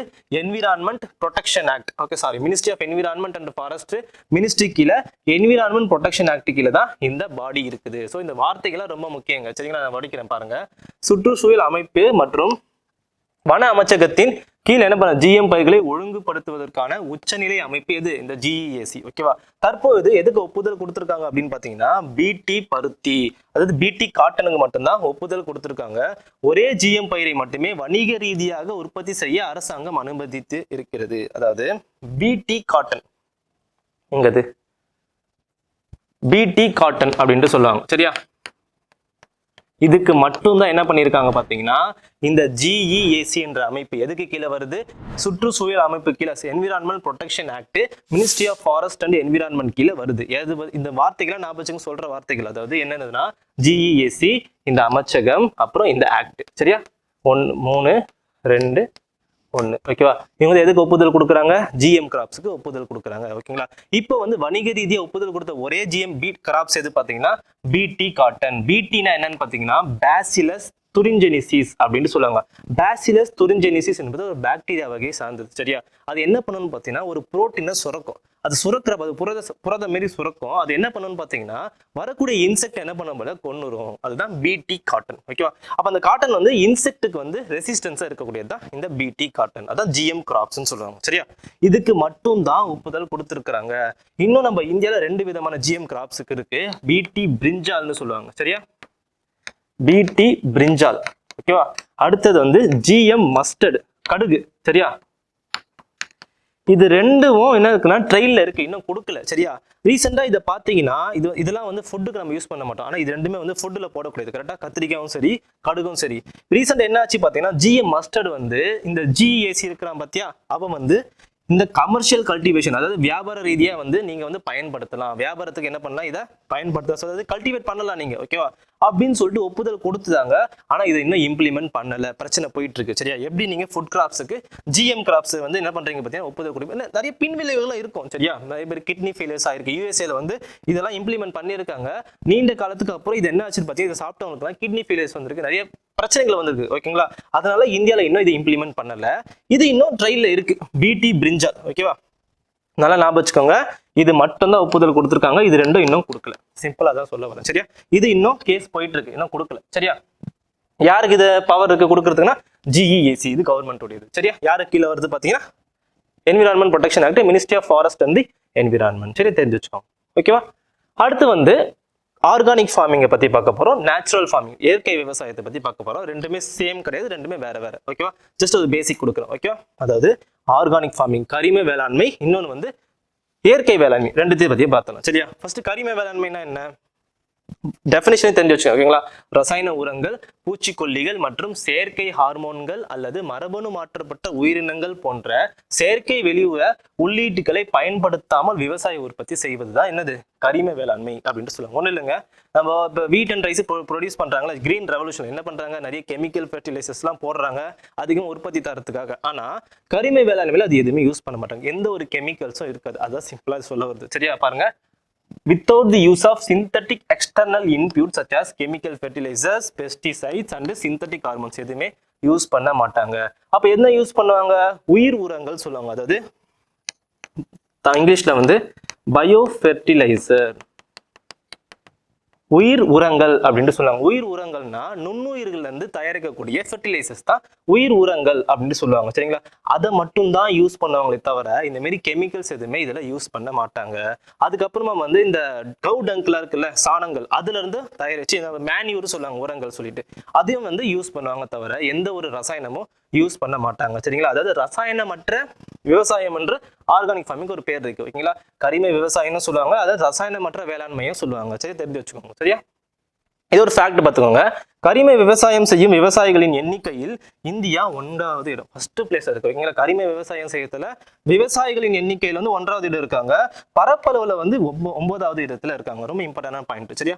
1வது இடம், அப்புறம் வந்து பரப்பளவுல வந்து 9வது இடம், இதான் ஃபேக்ட், சரியா. இதுல இந்த ஆர்கானிக் ஃபார்மிங்ல, ஓகே. அடுத்து பாருங்க, வேற என்ன ஃபேக்ட், கரிம விவசாயம் தொடர்பான இந்திய சூழ்நிலை என்னென்ன இருக்கு பாருங்க. வேற என்ன ஃபேக்ட் பாருங்க, சிக்கிம் வந்து 2016ஆம் ஆண்டில் முழுமையான இயற்கையாக மாறிய உலகின் முதல் மாநிலமானது. ரொம்ப முக்கியமான பாயிண்ட் இது, ரொம்ப அதாவது கேட்டோ இருக்காங்க, சரிங்களா. Sikkim became the first state in the world, ஓகேவா, to become the fully organic state. Use பண்றது எல்லாமே ஆர்கானிக் பொருள் தான் இருக்கு. எந்த ஸ்டேட் பாத்தீங்கன்னா அது சிக்கிம் தான்.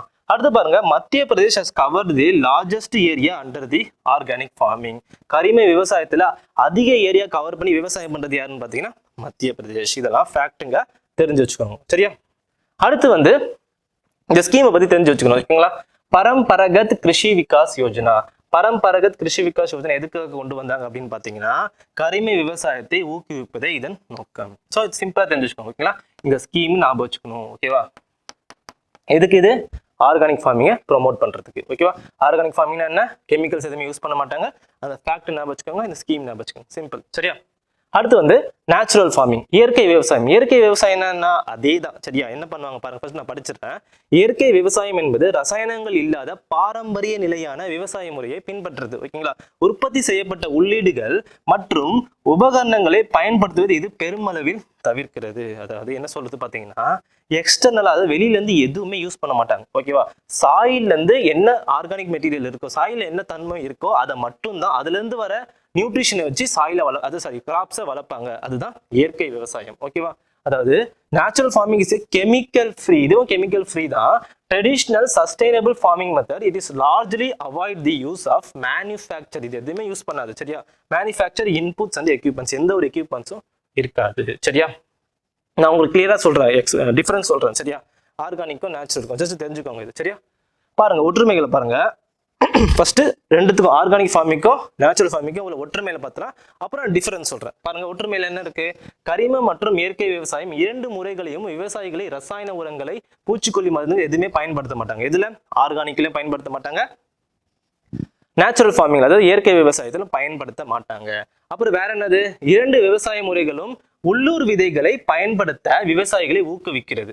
ஓகேவா? உள்ளூர் விதைகள்னா இண்டிஜினியஸ், அதாவது பாருங்க local breeds of the seeds, அதாவது வெளியே இருந்து வேற எந்த சீட்ஸும் ஹை ஈல்டு வெரைட்டிஸ்லாம் சொன்னல அது எதுவுமே இதில் யூஸ் பண்ண மாட்டாங்க. வெறும் லோக்கல் பிரீட்ஸ் மட்டும் தான் யூஸ் பண்ணுவாங்க. இதில் ஆர்கானிக் ஃபார்மிங்லும் நேச்சுரல் ஃபார்மிங்லும். அப்புறம் என்ன வித்தியாசம் ரெண்டுத்துக்கும் அப்படின்னு பார்த்தீங்கன்னா, நேச்சுரல் ஃபார்மிங் அதாவது இயற்கை விவசாயத்தில் வந்து பயோ ஃபெர்டிலைசர்ஸ் தான் சொன்ன பார்த்தீங்களா, இந்த வார்த்தை சொல்லியிருப்பேன், இதெல்லாம் வந்து யூஸ் பண்ணுவாங்க. ஆனா நேச்சுரல் ஃபார்மிங் இயற்கை விவசாயத்தை வந்து எதுவுமே யூஸ் பண்ண மாட்டாங்க. சாயில்ல மட்டும் இந்த கவு டங்கு, கவு யூரின்லாம் இருக்கு பாத்தீங்களா, அதுல உற்பத்தி செய்யப்பட்ட உரங்களை மட்டும்தான் அந்த விதைகள்ல வந்து ஒரு கோட்டிங் மாதிரி மூடுவாங்க, மூடிட்டு சாயில்ல போடுவாங்களே தவிர மற்றது அதுக்கப்புறம் வேற எதுவுமே வந்து சாயில்ல ஆட் பண்ண மாட்டாங்க அந்த கிராப்பை வளர்க்கறதுக்காக. எதுல? அந்த நேச்சுரல் ஃபார்மிங்ல. ஸோ நல்லா தெரிஞ்சு வச்சுக்கோங்க சரியா. அந்த சீட்ல மட்டும் ஒரு கோட்டிங் மாதிரி போட்டு அந்த சீடை வந்து புதைச்சி வச்சிருவாங்க தவிர இயற்கை விவசாயத்துல வேற எதுவுமே பண்ண மாட்டாங்க. இன்னொரு வித்தியாசம் என்னன்னு பாத்தீங்கன்னா, உழவாங்க பத்தியா வந்து ஃபர்ஸ்ட் ஒரு சீடை போறதுக்கு முன்னாடி உழவு செய்வாங்க, டில்லிங்கு பிளக்கிங்லாம் சொல்லுவாங்க இங்கிலீஷ்ல. அது எதுவுமே வந்து நேச்சுரல் ஃபார்மிங்ல பண்ண மாட்டாங்க. ஆனா ஆர்கானிக் ஃபார்மிங்ல பண்ணுவாங்க. சாயில்ல கையே வைக்க மாட்டாங்க நேச்சுரல் ஃபார்மிங். சில ட்ரெடிஷனல் மெத்தட் மட்டும்தான் ஃபாலோ பண்ணுவாங்க. பாருங்க இந்த வார்த்தை சொல்லியிருப்பேன், இதை வரும் பாருங்க. பாருங்க பாரம்பரிய நிலையை மட்டும்தான் யூஸ் பண்ணுவாங்க. அதாவது ஃபர்ஸ்ட் என்ன பண்ணிட்டு இருப்பாங்க, இந்த உழவுறது குடுத்துறது சாயில எந்த டிஸ்டர்பும் பண்ண மாட்டாங்க. சாயில ஒரு கோட் அந்த சீடுல கோட்டிங் போட்டு புதைச்சி வச்சிருவாங்க, அவ்வளவுதான். அதுக்கப்புறம் சன்லைட்டு, வாட்டரு, ஓகேவா, அதாவது சன்லைட்டு, வாட்டரு, ஏர், ஓகேவா, இதுதான் வந்து 90% கிட்ட அந்த கிராப் வளர்த்துக்கு முக்கியத்துவம் கொடுக்குது சரியா. அதுக்கப்புறம் வெறும் 10% மட்டும்தான் இந்த கவு டங்க்லாம் சொன்ன பாத்தீங்களா, கவு டங்க்னா மாட்டு சாணம் சரியா. கவு டங்க், யூரின் வந்து உரங்களை வந்து சீட்ல மூடுறாங்க பாத்தீங்களா, அந்த மைக்ரோபியல் ஆக்டிவேஷன் சொல்லுவாங்க சரிங்களா இங்கிலீஷ்ல. அது வந்து யூஸ் ஆகுது. அதாவது நுண்ணுயிர்கள் வந்து உரம்னா என்னங்க, எர்த்துவா மூலியமா இந்த வெர்மி கம்போஸ்டிங் சொல்லுவாங்களா இங்கிலீஷ்ல. அதாவது இதை வந்து உரமா மாத்துறது யாருன்னு பாத்தீங்கன்னா அந்த புழு, இந்த எர்த்துவாம்னு சொல்லுவாங்க பாத்தீங்களா, அதுதான் மாத்தம். அதை தான் என்ன பண்ணுவாங்க பாத்தீங்கன்னா அந்த சீட்ல கோட்டிங் மாரி போட்டு சாயிலுக்குள்ள புதைப்பாங்க சரியா. நல்லா தெரிஞ்சு வச்சுக்கோங்க. இதெல்லாம் வந்து நேச்சுரல் ஃபார்மிங்ல பண்ணக்கூடிய விஷயம். வெறும் இது மட்டும் தான் யூஸ் பண்ணுவாங்க தவிர வேற எதுவுமே நடக்காது. இயற்கையா நடக்கக்கூடியது, இயற்கையா கிடைக்கக்கூடிய விஷயங்கள். இதுதான் வந்து நேச்சுரல் ஃபார்மிங்க்கு யூஸ்ஃபுல்லா இருக்கு. ஸோ ஆர்கானிக் ஃபார்மிங் வேற, நேச்சுரல் ஃபார்மிங் வேற, தெரிஞ்சு வச்சுக்கோங்க சரியா.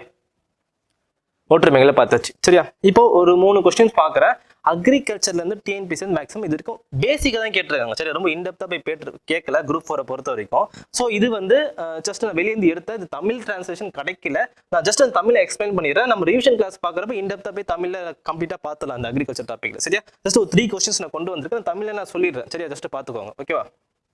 பாருங்க, the success of the green revolution depends on the availability of என்ன கேட்கறாங்க அப்படின்னா, பசுமை புரட்சியில இது 3த்துல எது சக்சஸ்ஃபுல்லா இருந்துச்சு, சக்சஸ்ஃபுல்லா இருக்க காரணமாக இருந்தது எதுன்னு கேட்கறான். அதாவது பசுமை புரட்சிக்கு சக்சஸ்ஃபுல்லா இருக்கிறதுக்காக காரணங்கள் என்னென்னு கேட்கறான். என்னது பாருங்க, high yield varieties of seeds, அதாவது அதிக உற்பத்தி தரக்கூடிய விதைகள். ஆமா கரெக்ட் தான் சரியா. அடுத்தது வந்து நீர்ப்பாசன வசதிகள், அடிக்குவேட் இரிகேஷன் ஃபெசிலிட்டிஸ், கரெக்ட் தான். இது எல்லாமே வந்து கிரீன் ரெவல்யூஷன் சக்சஸ் ஆகிறதுக்கு உறுதுணையா இருந்துச்சு கரெக்டுங்களா. அடுத்து பாருங்க, கெமிக்கல் ஃபெர்டிலைசர்ஸ் அண்ட் பெஸ்டிசைட்ஸ், உரங்கள் அப்புறம் பூச்சிக்கொல்லி மருந்துங்கள்லாம் யூஸ் பண்ணாங்க கரெக்டுங்களா. அப்ப 3மே வந்து அதாவது கிரீன் ரெவல்யூஷன் சக்சஸ் ஆகிறதுக்கு யூஸ்ஃபுல்லா இருந்தது. அப்ப ஆன்சர் என்னன்னு பாத்தீங்கன்னா ஆல் தி அபவ் சரிங்களா. அதுமே தமிழ்ல புரிஞ்சிருக்கும்னு நினைக்கிறேன்.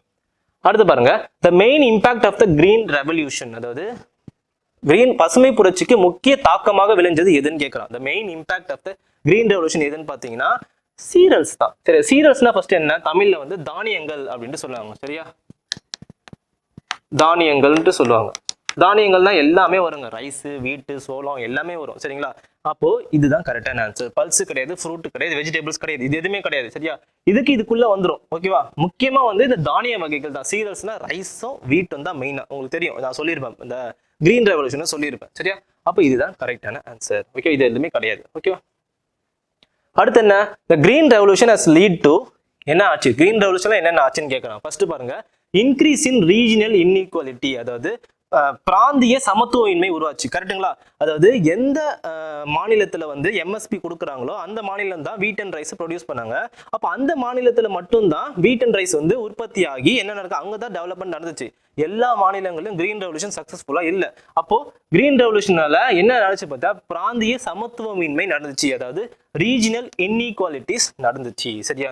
அடுத்து பாருங்க, இன்க்ரீஸ் இன் இன்டர்பர்சனல் இன்இக்வாலிட்டி, ஒருத்தருக்கு ஒருத்தர் சமமின்மை இருந்துச்சு. ஏன்னா வீட் அண்ட் ரைஸ், அதாவது ஒரு ஃபார்மர் வந்து நிலத்தை வச்சிருக்காங்க, அதாவது ஏக்கரை வச்சிருக்கனால மட்டும்தான் அந்த வீட்டையும் ரைஸும் ப்ரொடியூஸ் பண்ண முடியுது. இல்லாதனால என்ன பண்ண முடியல, ப்ரொடியூஸ் பண்ண முடியல.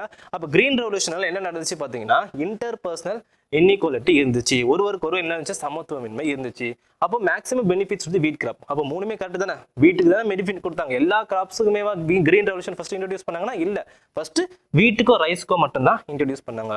அப்போ மூணும் வந்து கரெக்ட் தான். சரியா? ஓகேங்க. அடுத்து பாருங்க, த லார்ஜஸ்ட் வீட் ப்ரொடியூசிங் ஸ்டேட், இது தெரிஞ்சு வச்சுக்கோங்க, கேட்டிருக்காங்க இது. ஓகேங்க, ப்ரீவியஸ் இயர் கொஸ்டின். ஓகேங்க, அதாவது கோதுமையை உற்பத்தி செய்யக்கூடிய முதல் மாநிலம் எதுன்னு பார்த்தீங்கன்னா நம்ம நினைப்ப பஞ்சாப் ஹரியானான்னு சொல்லிட்டு இல்ல, உத்தரப்பிரதேஷ் தான் ஃபர்ஸ்ட் மாநிலமா இருக்கிறாங்க இப்போ பிரசன்டா. சரியா? தெரிஞ்சு வச்சுக்கோங்க. இது இங்கிலீஷ்ல ஒன்றும் இல்லை, ஒரு பேசிக்கான கொஸ்டின்ஸ் தான். சரியா? நம்ம யூஷன் கிளாஸ் தமிழ்ல ஃபுல்லா பார்த்தலாம், என்னென்ன கொஸ்டின்ஸ் இருக்கு. சரியா? எடுத்துக்கிறது பார்த்துடலாம். சரியா? இது அக்ரிகல்ச்சர் நம்ம எல்லாமே பார்த்தாச்சு. எல்லா முக்கியமான கான்செப்ட் ரிவிஷன் கொடுத்துட்டேன். ஒரு வாட்டி ஒரு வைண்ட் அப் பண்றேன், நல்லா பார்த்து வச்சுக்கோங்க. அது என்ன பார்த்தோம், அக்ரிகல்ச்சர் கேட்டகரி பார்த்தோம், என்னென்ன அக்ரிகல்ச்சர் கூட என்னென்ன வருதுன்னு பார்த்தோம். அதுக்கப்புறம் எதை பத்தி பார்த்தோம்னு பார்த்தீங்கன்னா சப்சிடியை பத்தி பார்த்தோம். தென் வந்து எம்எஸ்பி, அதாவது நேஷனல் ஃபுட் செக்யூரிட்டி ஆக்டை பத்தி பார்த்தோம். அப்புறம் எம்எஸ்பியை பத்தி பார்த்தோம். அண்ட் தென் எம்எஸ்பியில் பிரச்சனைகளை பத்தி பார்த்தோம். அதுக்கப்புறமா நேச்சுரல் ஃபார்மிங்னா என்ன, ஆர்கானிக் ஃபார்மிங்னா என்ன, ஸோ இதெல்லாம் பார்த்தோம். கம்ப்ளீட்டா அக்ரிகல்ச்சர் மெயின் பாயிண்ட்ஸை நம்ம பார்த்தாச்சு. இது மட்டும் பார்த்துக்கோங்க போதும், எக்ஸ்ட்ரா இருந்தால் நான் கொண்டு வரேன் எக்ஸ்ட்ரா. சரியா? நெக்ஸ்ட் வீடியோவில் பார்க்கலாம். தேங்க்யூ.